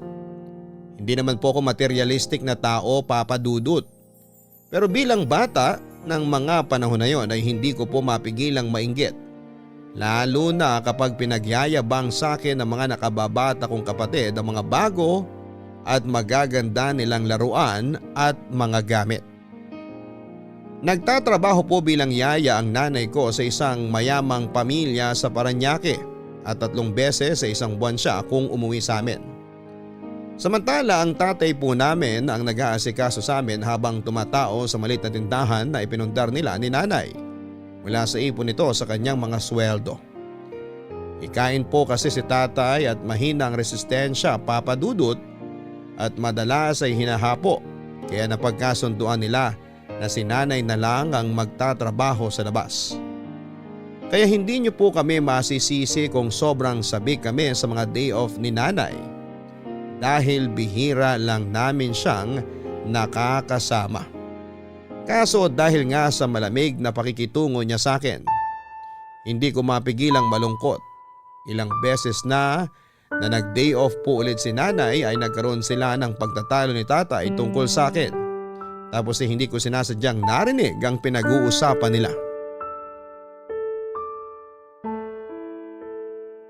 Mahal, napapansin ko. Parang lagi yatang itsapuwera si Erin sa tuwing pinapasalubungan mo mga anak natin. Ang akin lang, baka ano isipin ng panganay natin? Baka isipin niya na hindi mo siya mahal kasi kahit kaunti, wala kang dala para sa kanya. Samantalang yung dalawa nating anak meron. At anong gusto mong tumbukin? Na pinagdadamutan ko yung panganay mo? Hindi naman sa ganun pero… Puro pambatang damit at laruan ang daladala ko, David. Galing yun sa amo ko, pinaglumaan at pinagsawaan ng mga anak nila. Ano sa mga yun ang mapapakinabangan ni Erin? Wala naman, di ba? Tsaka ano pa bang hindi mahal na sinasabi mo? Baka nakakalimutan mo. Pera ko ang pinang-aaral niyang anak mo dahil hindi naman kayang tustusan ng maliit nating tindahan ng pag-aaral nilang magkakapatid. Hindi ko naman nakakalimutan yun at hindi mo rin kailangan sumigaw. Naririnig kita. Magkaharap lang tayo. Kakabuhisit ka kasi, alam mo ba yon? Yung ang tahi-tahimik ko rito, tapos bigla mo ako lilitanyahan ng ganyan. Ano bang gusto mo palabasin? Na kinakawawa ko yung anak mo? Baka nakakalimutan mo, meron naman talaga akong karapatan na mairita sa kanya dahil hindi ko naman talaga siya anak. Hindi naman galing sa akin ng batang yan eh. Dahil anak mo si Erin sa ibang babae. Hoy Marinel, ano ba? Bakit? Nahiya ka ba? Meron ka pa palang hiya matapos mo kung walang hiyain noon, David? Totoo po ba yun, tatay? Anak niyo po ako sa ibang babae at hindi kay nanay. Erin, anak. Hayaan mo siyang malaman ng totoo dahil napapanahon na. Marinel, manahimik ka na. At anong gagawin mo? Sasaktan mo ako? Abay, napakasira ang ulo mo naman. Hoy, Erin, ano bang iniiyak-iyak mo dyan? Kahit talaga kailan, napakadrama mo. Tumahan ka na dyan dahil nabubwisit lang ako sa'yo. Manang-mana ka sa tatay mo na laging pinapakulo ang dugo ko. Sa bagay, paano ka magmamana sa akin? Eh hindi nga kita iniluwal dahil anak ka sa kasalanan ng magaling mong ama sa ibang babae. Marinel, sabi ko mahimik ka na eh. Anak, halika dito. Huwag niyo po ako hawakan! Galit po ako sa inyo, tay! Anak, makinig ka muna sa akin. Alam kong biglaan ang mga nalaman mo pero gusto ko lang sabihin na kahit hindi ka namin anak ng nanay mo, mahal na mahal ka namin. Anong mahal na mahal? Hoy, David! Ikaw ang tumahimik sa kasasabi na mahal ko nga yung anak mo sa ibang babae dahil kahit kailan, hindi yun nangyari. Akala ko ba pinag-usapan na natin ito noon? Na walang kasalanan si Erin dito. Na kung magagalit ka, sa akin lang. At hindi mo idadamay ang anak ko. Paano ko mapipigilan na huwag magalit sa inyong dalawa kung lagi kong naaalala sa anak mo ang kataksilan mo sa kasal natin? Ang sama-sama mong tao. Hindi lang tayo nagkaanak kaagad, naghanap ka na ng makakalantari? Ganyan ka ba talaga kakate? Tay, galit po ako sa inyo. Ayoko po kayo maging tatay dahil masama kayong tao. Anak, sandali! Bumalik ka rito! O, kita mo na? Pati ang anak mo, alam na malaking kasalanan ng nagawa mo sa akin at sa kasal natin? Alam mo, ewan ko sa'yo. Lalo mo lang pinalala ang sitwasyon. Ngayon, pati si Erin galit na rin sa akin. Wala akong pakialam. Basta pareho kayo nakakabwisit. Mag-ama nga kayo! Sabihin na po natin na bata pa lamang ako pero naiintindihan ko na po ang lahat, Papa Dudut. At mas lalo ko pong naunawaan at napagtagni-tagni ang mga dahilan kung bakit kasing lamig ng yelo ang pakikitungo sa akin ng nanay ko. Yun naman kasi pala ay hindi niya ako tunay na anak. Anak ako ni tatay sa ibang babae kaya putok ako sa buho o sampid lamang ako sa pamilya nila. Nang mga panahon na yon ay umiyak lamang ako ng umiyak dahil mahirap para sa akin na lunukin at tanggapin ang mga nalaman ko. Siyempre, sinong anak ang gustong malaman na hindi pala sila nanggaling sa taong itinuring nilang nanay? Wala naman po, hindi ba? Doon ko na na-realize na kaya pala gano'n na lamang ang inis niya sa akin at pagkaayaw kasi nga'y malaki ang pagkakasala sa kanya ni tatay nang magkaanak ito sa ibang babae. Hindi ko na po inalam ang ibang detalye tungkol sa tunay kong ina dahil na rin po sa hindi ako interesado. Kasi kung mahal niya ako ay hindi niya ako ipamimigay. Ang sakit-sakit lang sa parte ko dahil inabandon na ako ng tunay kong nanay. Tapos hindi pa ako mahal ng itinuring kong ina. Papadudot, matapos ko pong malaman na bunga ako ng isang kasalanan dahil anak ako sa ibang babae ng tatay ko. Inamin kong nagalit po ako ng husto sa kanya. Siya po ang sinisisi ko kung bakit hindi ko magawang tanggapin o pakisamahan ng maayos ng nanay ko. Papadudot, marami po akong tanong sa kanya pero hindi ko na naisatinig ang mga yon dahil nanaig sa akin ang sama ng loob. Kaya kaagad na nagbago ang pakikitungo ko sa kanya. Kung dati ay sobrang close namin at sinasabi ko ang lahat ng feelings ko sa kanya. Pagkatapos ko pong malaman ang katotohanan ay dumalang na po ang pakikipag-usap ko sa tatay ko. Hindi na rin po ako nagtatagal sa iisang lugar na kasama siya dahil hindi ko po lubos maisip na anak niya ako sa ibang babae. Samantala, lalo ko pong pinagsikapan na matanggap ako ng nanay ko, Papa Dudut. Sa tuwing nasa bahay siya kapag day off niya ay pinagsisilbihan ko po siya. Gusto ko po kasing iparamdam sa kanya ang pagmamahal ko bilang anak at pasasalamat na pumayag siyang kupkupin ako at patirahin sa bahay. Kahit na hindi ako nanggaling sa tiyan niya. Mas naging maunawaing ate rin po ako sa mga kapatid ko, Papa Dudut. Pero sa kabila ng lahat ay ibang tao pa rin ang turing sa akin ng kinilala kong ina. Muli bumalik po ang galit at paninisi ko kay tatay.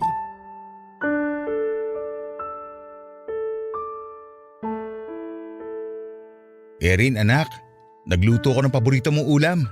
Yung chicken nugget sa katusino. Sabi ko sa mga kapatid mo, tiran ka kasi mukhang ayaw pang kumain. Hindi ka pa ba nagugutom? Hindi pa po, Tay. Salamat po. Dito na lang po muna ako sa tindahan natin. Ako na lang po muna ang magbabantay. Ay, isasara ko na rin maya-maya tong tindahan dahil mukhang wala na rin namang bibili. Anak, pwede ba kitang kausapin? Tungkol saan po ba, Tay? Tungkol dun sa sinabi ng nanay mo noong nakaraang araw. Alam kong masama pa rin ang loob mo sa akin kaya hindi mo ako kinakausap o pinapansin kagaya ng dati. Ang totoo, nalulungkot ako ng gusto, anak.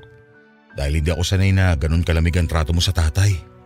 Paano ko po ba pipigilan na huwag magalit sa inyo? Nakakainis po yung ginawa nyo kay nanay eh.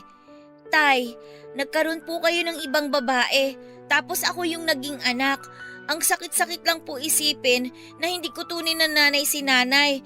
Tapos hindi ko po buong kapatid yung mga kapatid ko. Sinong hindi magagalit sa inyo? Naiintindihan ko po kung hindi pa rin kayo magawang patawarin ni nanay hanggang ngayon. Alam ko malaki ang pagkakasala ko sa nanay mo at sa kasal namin, anak.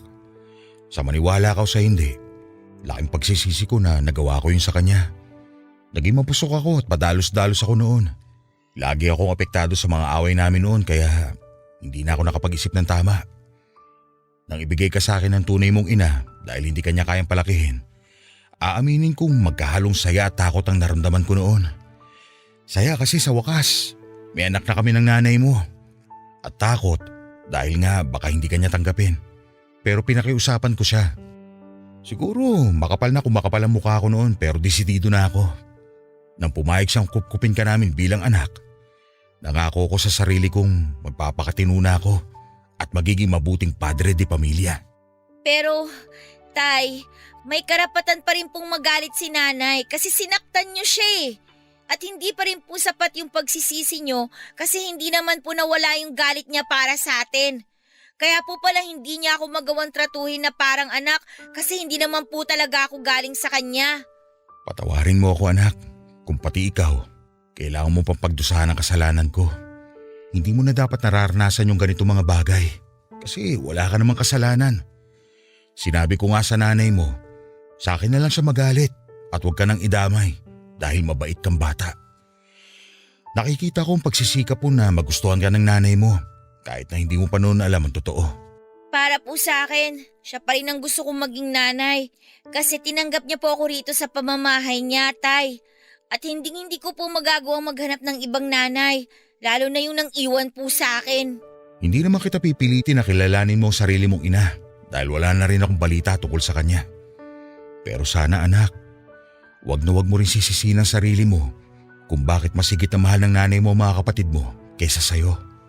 Hayaan mo, kakausapin ko ulit siya. Ginagawa niya naman po lahat bilang tatay para sa aming magkakapatid at kita ko rin po na mahal ninyo si nanay. Sorry din po kung mas nanaig po sa akin yung galit sa inyo tapos hindi ko pa po kayo pinansin. Naiintindihan kong pinanggagalingan mo, Erin. Hindi mo kailangang humingi ng sorry sa tatay. Kung may dapat na magpasensya rito, ako yun, anak. Kung pwede ko lang ibalik ang kahapon, mas magiging matinong tao ako. Hindi sana natin kailangan masaktan ng ganito. Pero alam kong imposibleng mangyari pa yon.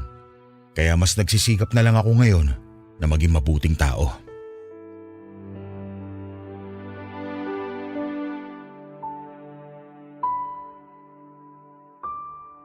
Aaminin ko, Papa Dudut, na tinalaban ako ng hiya matapos ang pag-uusap naming yon ni tatay. Nang dahil na rin sa pambabastos ko sa kanya noong mga panahong hinayaan kong mamayani ang galit sa aking puso. Siyempre hindi niyo naman ako masisisi kung ganoon po ang initial reaction ko. Pero paunti-unti ay na-realize ko na walang magandang maidudulot na habang buhay ay magalit ako sa sarili kong magulang. Siguro ay frustrated lamang ako kasi pakiramdam ko ay sumpa ako sa pamilya namin. At wala akong ginawang tama kahit na ginawa ko naman ang lahat ng makakaya ko. May punto pa nga na kine-question ko ang sarili kong halaga, Papa Dudut. Lumipas pa po ang ilang taon ay hindi nagbago ang pakikitungo sa akin ni nanay. Bagaman nakatira kami sa isang bubong, ni minsan ay hindi po ako nakaramdam na itinuring niya akong anak. Sa katunayan ay lumaki ako na may inggit sa puso ko, lalong-lalo na sa mga kapatid ko. Palibas ay dahil nga aware na kaming lahat sa pagiging puto ko sa buho o anak sa labas ay mas naging malamig pa sa yelo ang trato sa akin ng nanay ko. Madalas ay lagi akong itsapwera sa mga lakad nila kasama ang kapatid ko. Kesyo malaki na raw ako o hindi kaya ay hindi kaya ng budget. At dahil doon ay intindihin ko na lang daw. Kaya nga nang mag-college ako ay nag-working student ako. Papa Dudut, nagtrabaho po ako bilang cashier sa isang grocery store sa mall para meron na rin akong sariling pera. Dahil doon ay tumaas ang kumpiyansa ko sa sarili na kapag nakakatulong na ako sa pamilya namin, kahit sa munting paraan ay matutuwa at magugustuhan na rin ako ni nanay.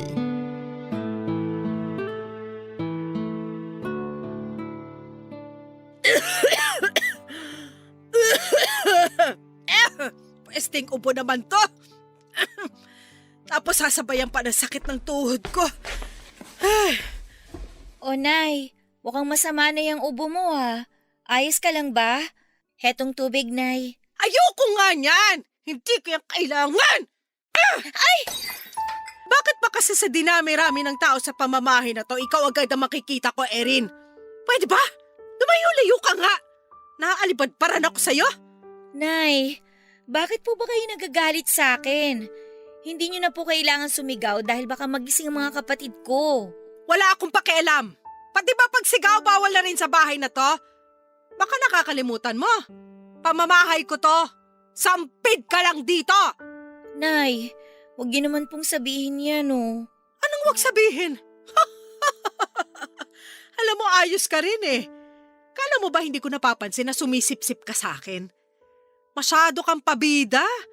Akala mo naman magkakaroon ako ng amor sa'yo. Masaya lang po talaga ako na asikasuhin kayo. Kaya sana huwag niyo naman pong masamain. Concern po ako sa inyo kasi para po sa akin, kayo na po ang nanay ko. Sa katunayan po, ayun po oh, nakapagluto na ako ng almusal at nakapaghain na rin po. Yan bang pinagmamalaki mo? Akala mo ba makukuha mo ang loob ko sa pagganyan-ganyan mo? Pwes nagkakamali ka. Malay ko bang nilagyan mo ng laso niyang niluto mo para mamatay na ako? Nay naman. Bakit ko naman po yun gagawin? Hindi ko po yun magagawa sa taong tumanggap sa akin at nagpalaki. Ay, nako! Huwag mo nga akong dramahan dyan. Umagang-umaga, Erin, kung anong pinagsasasabi mo? Bakit ang aga-aga naririnig ko nagagalit ka, Marinel? May problema ba kayo ni Erin? Aba, yan talaga agad ang tanong mo, David. Wala ba man lang pa-good morning? Tay, wala po kaming problema ni nanay. Nag-uusap lang po kami. Ang sabi ko po sa kanya, nakapagluto at nakapaghain na po ako ng almusal natin. At sinabi ko rin na ayokong kainin yon kasi baka nilagyan niya ng lason.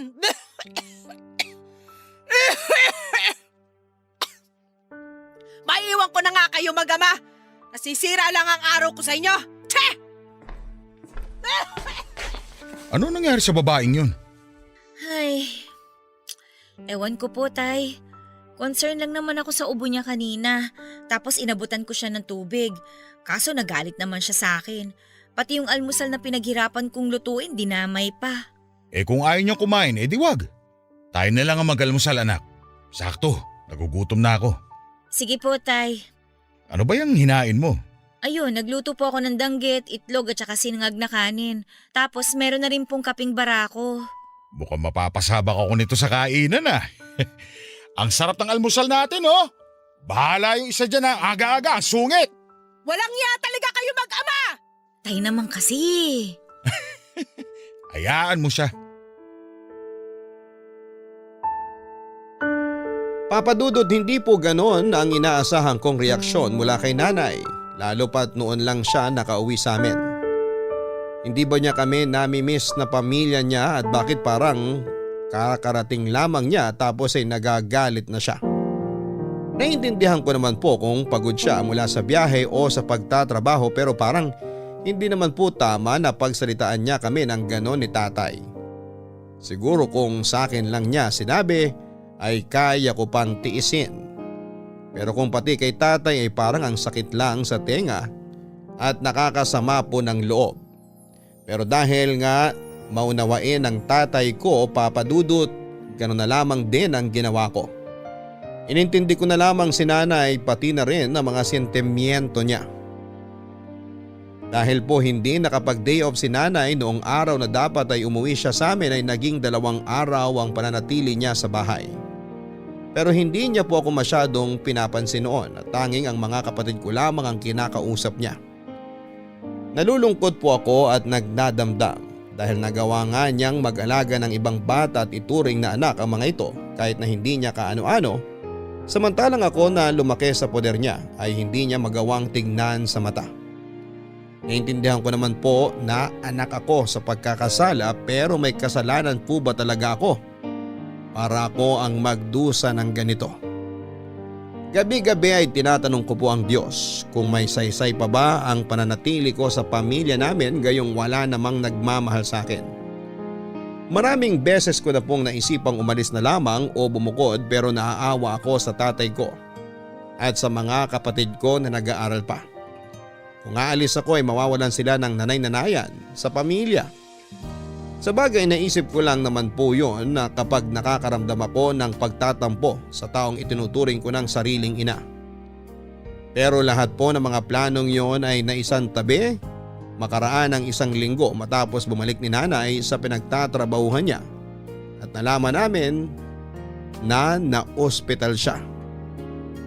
Papadudot, alalang-alala po kami ni tatay pati na rin ang mga kapatid ko pero ako po ang nagpresenta na pumunta kay nanay para tignan at kumustahin siya habang nasa ospital siya ng mga panahon na yon. Bali ang nangyari, napilayan po siya matapos niyang madula sa banyo habang naliligo. Pero noong nasa ospital siya ay ipina-check up na rin po namin ang lumalala niyang ubo at doon ay nadiskubre na may pulmonya siya. Papadudot, awang-awa po ako sa nanay ko. Lalo na noong mga panahon na nakaratay siya sa hospital bed. Mas madalas kasi siyang aburido at mainit ang ulo kesyo hindi siya sanay na walang ginagawa. Nanatili siya sa ospital ng 1 linggo at habang ginagamot ang pulmonya niya, ako po ang nag-alaga sa kanya, papadudot. Ang amo naman niya ang sumagot sa bills niya.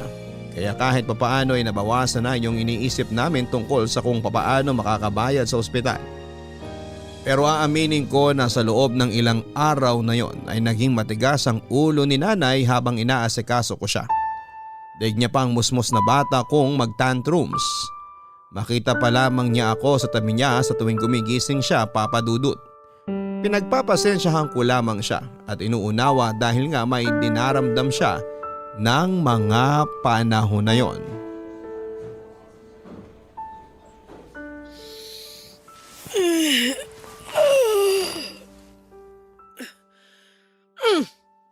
Kailan ba ako gigising na hindi pagmumukha mo ang makikita ko, Erin? Kasi asiwang-asiwa na ako, sa totoo lang. Ay, Nay naman. Ilang araw na po ako nandito para asikasuhin at bantayan kayo. Hindi pa po ba kayo nasanay sa pagmumukha ko? Aba, sumasagot ka pa talagang lintik ka, ah. Saka sino bang may sabi na asikasuhin at bantayan mo ako rito? Hoy babae, kaya kong sarili ko. Hindi ko kailangan ng tulong mo. Nay, hanggang kailan po ba kayo magagalit sa akin? Hindi ko alam. Siguro hanggang sa kabilang buhay. Kapal din ang mukha mong questionin ako tungkol sa bagay na yan, no? Baka nakakalimutan mo. Putok sa buho ka lang. Hindi kita anak, kaya huwag mo akong sasagot-sagutin, lintik ka. Hindi ko naman po yun nakakalimutan. Pero kailangan po bang palagi niyong ipamukha sa akin? Nasasaktan din po ako, Nay. Lalo na kapag sinasabi niyong hindi ako nanggaling sa inyo, na anak ako ni tatay sa kasalanan, naputok sa buho lang po ako. Totoo naman lahat ng mga sinasabi ko. Hindi ka dapat magdamdam. Kasi hindi naman ako nagsisinungaling. Hindi niyo na po ba ako matatanggap bilang anak ninyo? Nandun na po tayo sa hindi ninyo ako dinala sa tiyanyo ng 9 na buwan. Pero sa inyo na po ako lumaki at nagkaisip, Nay. Kayo na po yung kinikilala kong ina. Kahit po ba konti, wala talaga kayong pagmamahal sa akin. Ginagawa ko naman po ang lahat ng makakaya ko para magustuhan ninyo ako. Para matuwa kayo sa akin. Tinitiis ko rin po yung mga masasakit na sinasabi ninyo dahil naiintindihan ko yung pinanggagalingan ninyo. Pero napapagod din po ako, Nay. Lalo na ngayon na pinagmamalasakitan ko kayo tapos tinataboy niyo lang ako. Hindi ko naman kasi sinabi sa'yo na pagmalasakitan mo ko. Kung gusto mo, ibigay mo na lang yung awa at malasakit mo dun sa mga pulubi sa kanto kasi hindi ko naman yung kailangan. Ikaw lang naman na nagkusang pumunta rito sa ospital para kuno alagaan ako samantalang kayang-kaya ko naman kahit walang bantay. Sa lahat ng mga magkakapatid, ikaw pa talaga ang dumating, nakakasuka ka. Lalo tuloy akong hindi gagaling ka agad. Ano po bang kasalanan ko? Bakit ba kayo galit na galit sa akin? Sa pagkakaalam ko kasi, wala po akong ginagawang mali, Nay. Anong walang ginagawang mali? Yung nabuo ka at yung nabuhay ka tapos yung pagdating mo sa pamilya namin ng isa sa pinakamalaking kasalanan na nagawa mo sa akin, Erin. Gusto mong malaman kung bakit hindi kita matanggap? Kasi araw-araw nakikita ko sa mukha mo ang kataksilan sa akin ng tatay mo. Araw-araw pinapaalala nito sa akin na hindi siya nakontento sa piling ko kaya nagawa niya pa maghanap ng iba. Siguro kung hindi ka iniwan sa amin ng nanay mo noon, baka nagawa ko pang ilibing sa hukay yung galit at hinanakit ko sa tatay mo. Pero dahil nga dumating ka sa pamilya namin, hindi na mangyayari yung sinasabi ko kahit mamatay ako ngayon. Meron namang paraan kung paano kita magugustuhan, Erin. Mawala ka. Ganun lang kadali.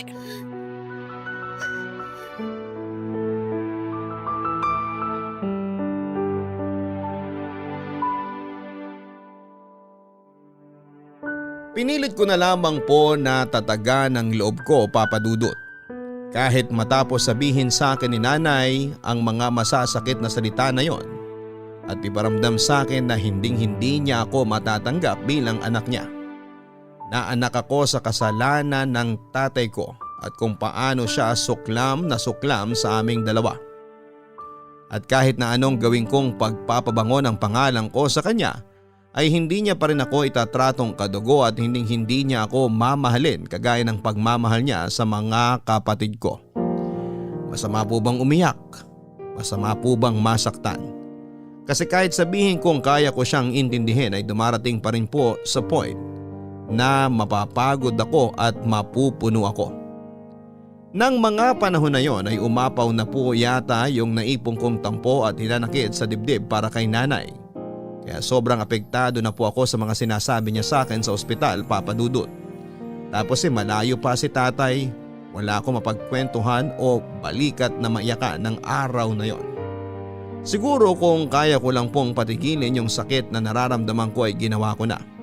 At kahit hanggang makalabas na si nanay sa ospital ay sobrang ungrateful po niya na ako nag-alaga sa kanya sa buong panahon ng pananatili niya doon.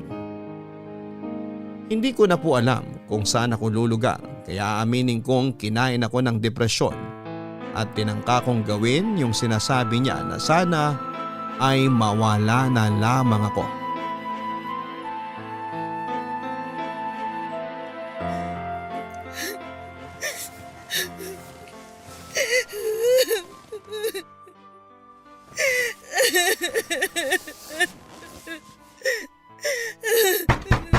Erin anak, buksan mo ang pinto, pakiusap!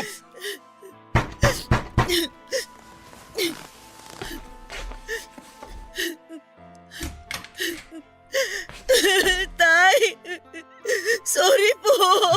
Erin, bakit may bleed sa higaan mo anak? Sinasaktan mo ba ang sarili mo?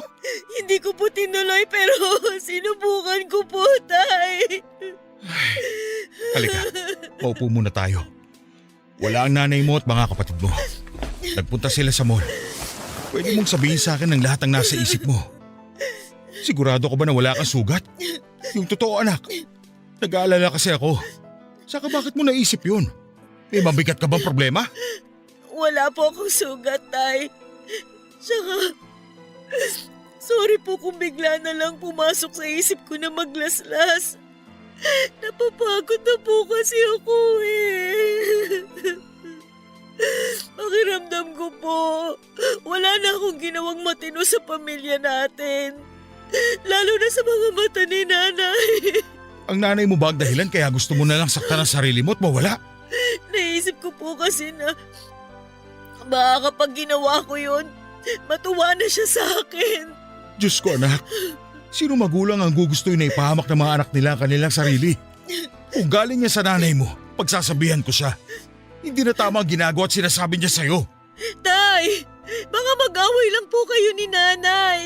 Kakausapin ko lang naman siya. Sisikapin ko na hindi kami hahantong sa pagtatalo. Ang dapat lang niyang gawin ay makinig. Erin anak, alam kong nahihirapan ka ng pakisamahan ng nanay mo dahil sa ugali trato niya sa'yo. Ako na inahihiya at humihingi ng dispensa. Hindi ko sasabihin sa'yo na magtiis ka sa kanya. Dahil kung hindi siya magbabago, ikaw lang ang mahihirapan. Ang totoo, kung may kakayahan lang ako ilayo ka sa kanya, gagawin ko yun para mailigtas ka. Masakit sa akin bilang tatay mo na nakikita ka nagkakaganyan dahil mabuting anak ka. Sorry po, Tay. Kung naging makasarili ako. Dahil sa kagustuhan ko pang ma-please si nanay, hindi ko na po kayo iniisip pati na rin ang nararamdaman nyo. Nakalimutan ko po na bukod kay nanay, meron pa po akong isang magulang. Anak, kahit kailan, hindi pagiging makasarili na gustuin mo lang na mahalin ka ng nanay mo tulad ng pagmamahal at turing niya sa mga nakababata mong kapatid. Gusto ko lang malaman mo na kung sakaling hindi adya na kapalaran na lubusan kang matanggap ni Marinel tulad ng ganap na pagpapatawad niya sa akin, palagi mong iisipin na nandito lang ako. Sandalan mo ako pag hindi mo na kaya yung bigat ng kalooban mo para hindi ka bumigay anak. Di ba tatay mo ko? Tapos sabi mo, best friend mo rin ako. Nandito lang ako anak. Hindi ka nag-iisa at hindi mo kailangan mag-isa. Tay naman Pinapayak niyo ulit ako. Kung kailangan mo umiyak, umiyak ka. Huwag mong pigilan ang nararamdaman mo anak. Pagkatapos mong umiyak, tumahan ka at tapos lumaban ka.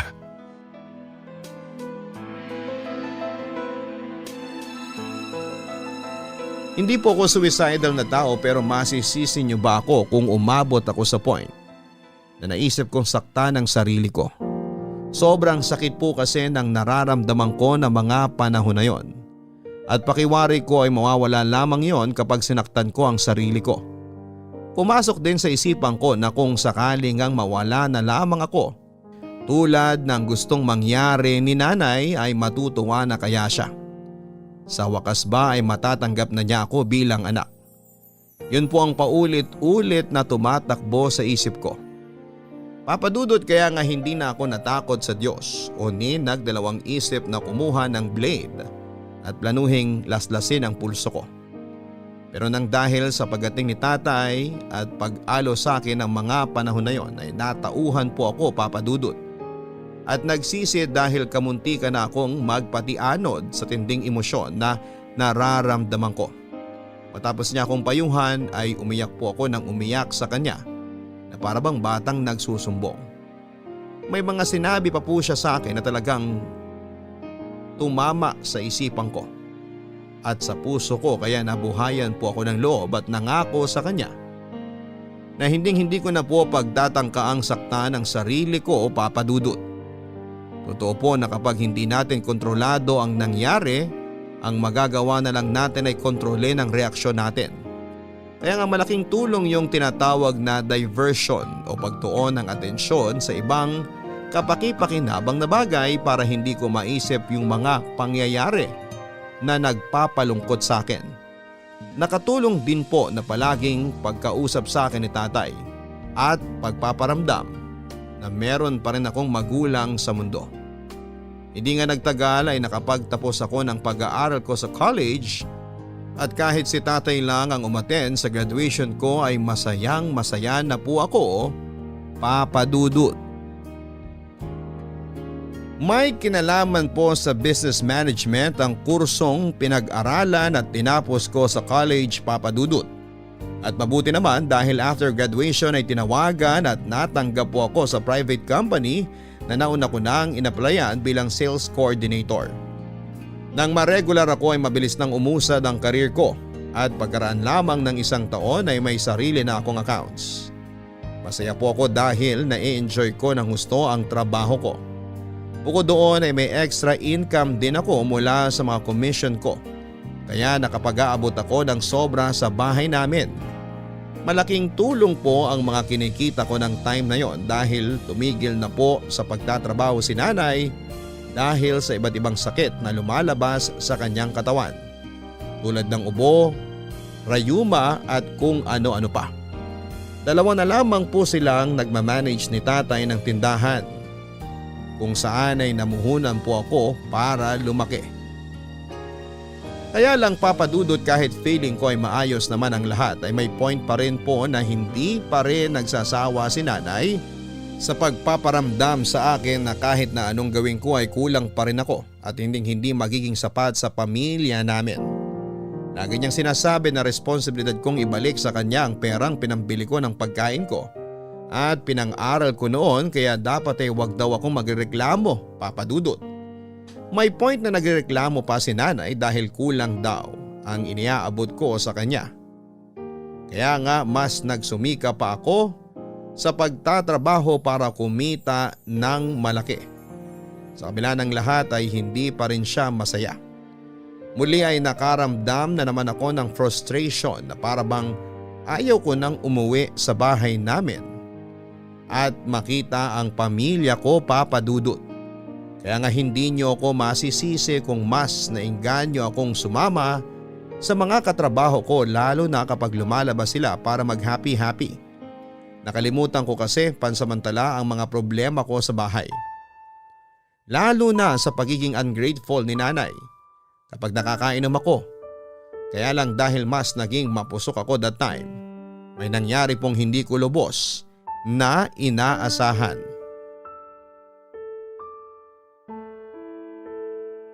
Buntis ka?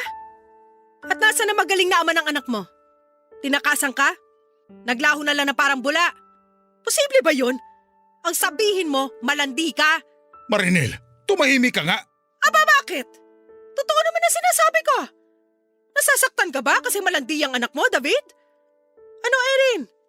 Naisip mo na ba kung paano mo bubuhayin yung magiging anak mo? Ang hirap ng buhay natin. Baka nakakalimutan mo, ikaw lang ang may trabaho sa atin. Hindi naman sapat yung kita natin sa tindahan para pantustos sa pag-aaral ng mga kapatid mo, tsaka pangkain din natin sa araw-araw. Kung madadagdagan ka pa ng palamunin, mababawasan ang inaambag mo rito sa bahay natin. Nay, ganyan lang po bang tingin niyo sa akin? Talaga po bang tagabigay na lang ng perang silbi ko sa inyo? O ano pa bang gusto mo maging pakinabang? Pasalamat ka nga may naitutulong ka na sa bahay natin eh. Hindi katulad noon na pakain na kita, paaral pa kita. O tapos ito nga kung kailan nakakapag-abot ka na, tsaka ka pa magdadagdag ng kargo. Taka! Nag-iisip ka ba talaga bago ka kumirengkeng at bumuka ka? Kasi kung oo, hindi mangyayari sa'yo yan. Haliparot ka kasi. Sinabing tumahimik ka na, Marinel eh. Hindi na nakakatulong ang mga pinagsasabi mo sa anak natin. Anak mo lang, David. Hindi ko masisikmura magkaroon ng anak na katulad ni Erin, kaya mabuti na lang talaga dahil hindi siya nanggaling sa akin. At ikaw, babae, alam mo kung kanino ka nagmana? Doon, sa malandi mong nanay dahil pareho kayong pakawalang babae. Wala po kayong karapatang insultuhin ang nanay ko dahil hindi niyo naman siya kilala. Sobra na kayo, Nay. Hindi na po tama ang mga sinasabi ninyo. Tapos ngayon, dinadamay niyo pang magiging anak ko? Oh, sinong hindi magagalit ng ganito kung ganyan kang klaseng tumanaw ng utang na loob? Pinag-aaral kita para makatulong sa pamilya natin tapos ang ending lalandi ka lang na maaga tapos magkakaanak ka pa? Ano ba naman yan? Nasa talampakan mo ba ang kokote mo? Alam ko po na naging mapusok ako. Pero handa ko pong gawin ang makakaya ko para mapangatawanan ng baby na nasa tiyan ko, Nay. Pero umasa kayo na hindi ko po kakalimutan ang responsibilidad ko dito sa bahay. Mag-aabot pa rin po ako at mag-aambag. Anak, hindi mo naman kami responsibilidad.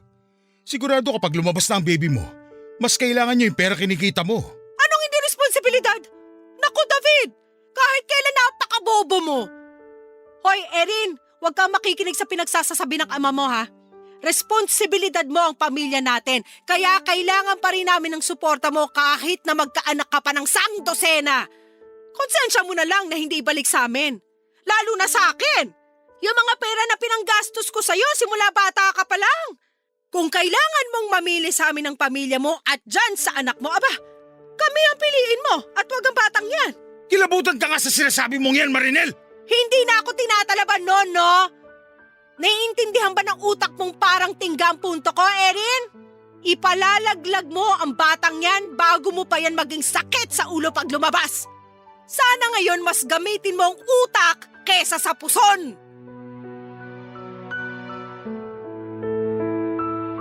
Papadudot, akala ko ay wala nang isasakit pa ang mga salita ni nanay sa akin pero meron pa rin po pala. At tagus-tagusan na yon sa aking kalamnan at mga buto dahil dinamay na po niya ang sanggol na nasa tiyan ko. Alam ko po na naging padalos-dalos ako ng desisyon kaya ako nabuntis nang hindi inaasahan at ang masahol pa ay hindi rin ako pinanagutan ng tatay nito. Pero hindi ko po maatim na ipalaglag ang anak ko katulad ng gustong mangyari ni Nanay Papadudot. Hindi man lang ba siya kinikilabutan sa sinasabi niyang yon o ni natatakot sa karma. Magkaganon pa man ay aminado po ako na lito po ako ng panahon na yon. Idagdag niyo pa yung pagiging emosyonal ko dahil sa pagbubuntis ko. Marami po akong naisip, Papadudot, na puro hindi magaganda. Question ko rin po kung magiging mabuting ina ba ako sa magiging anak ko. Sakaling buhayin ko siya sa mundo. Kinakain po ako ng sarili kong pagdududa sa aking sarili at wala po akong magawa ng panahon na yon. Dahil araw-araw, pinaparamdam sa akin ni nanay na wala akong mabuting kahihinatnan sa buhay. Mabuti na lang dahil nanindigan si tatay bilang magulang ko at siya po ang nag-alaga at gumabay sa akin noong mga panahong malapit na naman akong bumigay.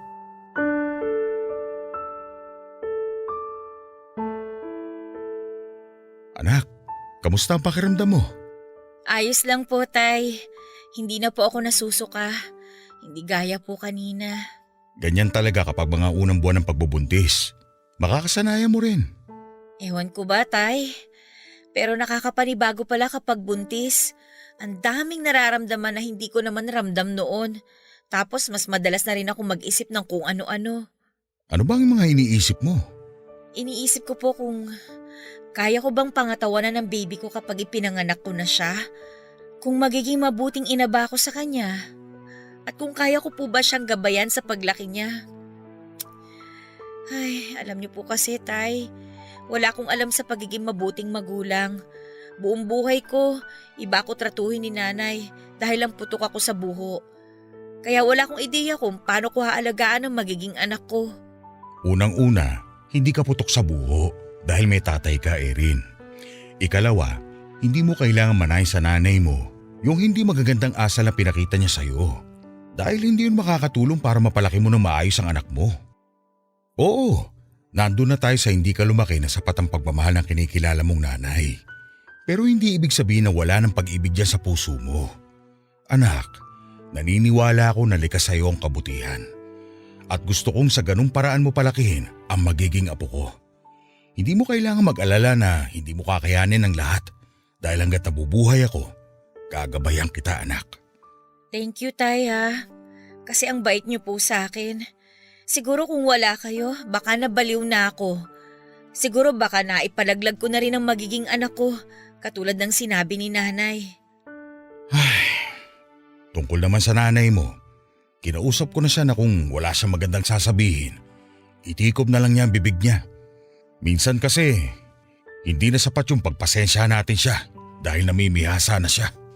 Tay, naniniwala rin po ba kayo na magbabago pa si nanay? Hindi lang ako naniniwala. Nagtitiwala rin ako na isang araw, hipuin ang kamay ng Panginoon ang kanyang puso upang lubusan na niya ako mapatawad sa kasalanan ko sa kanya noong araw.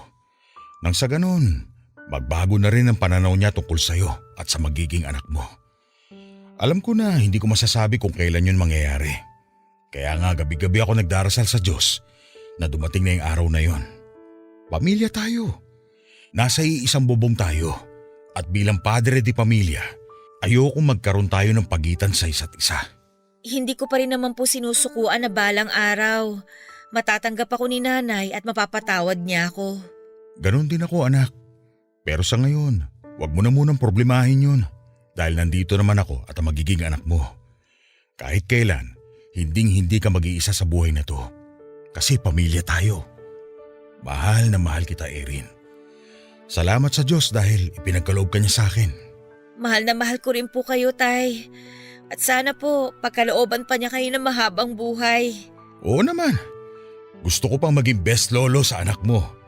Ako ang bahala mag-alaga sa kanya hanggang lumaki siya at magkaroon ng asawa. Grabe, wala pa nga po si baby, asawa na. Joke lang naman. Ikaw hindi ka na mahabiro. Apo, napakaseryoso nitong nanay mo, no?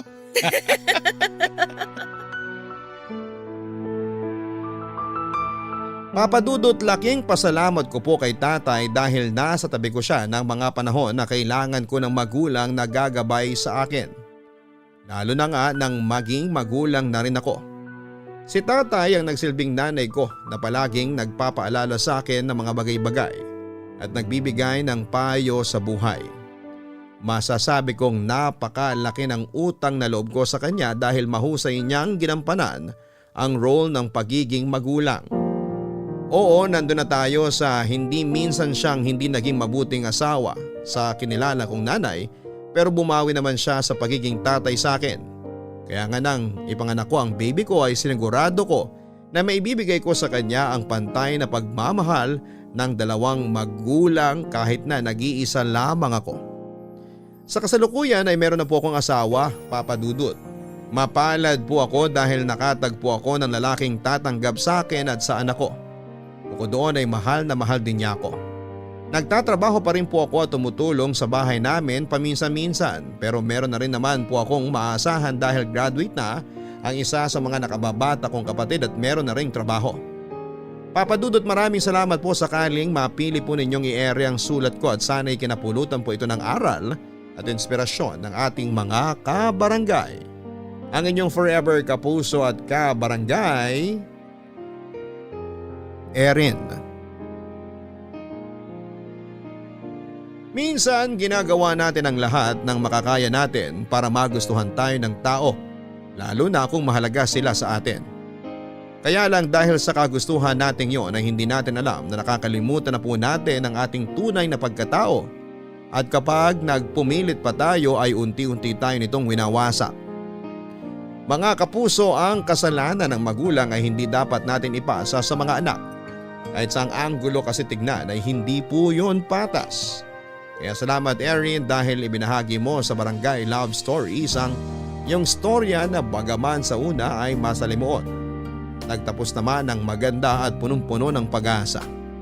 Lagi po nating tandaan ang pagmamahal ay unang itinuturo sa loob ng ating pamamahay. Kaya sana'y huwag nating hayaang mamayani ang puot at galit upang hindi ito dalhin at maipasa ng ating mga anak sa susunod na henerasyon. Hanggang sa muli, ako po si Papa Dudut sa mga kwento ng pag-ibig, buhay at pag-asa sa Barangay Love Stories number 1. Mga kwento ng pag-ibig, kwento ng pag-asa at mga kwento ng buhay dito sa Barangay Love Stories. Love Stories. Forever. Nagustuhan ng iyong napakinggan? Ituloy yan via live stream sa www.gmanetwork.com/radio. Kabarangay, i-share mo ang iyong Barangay Love Stories. Sabay-sabay nating pakinggan ang iyong kwento ng pag-ibig, buhay at pag-asa. Ipadala lang sa barangaylovestories@yahoo.com.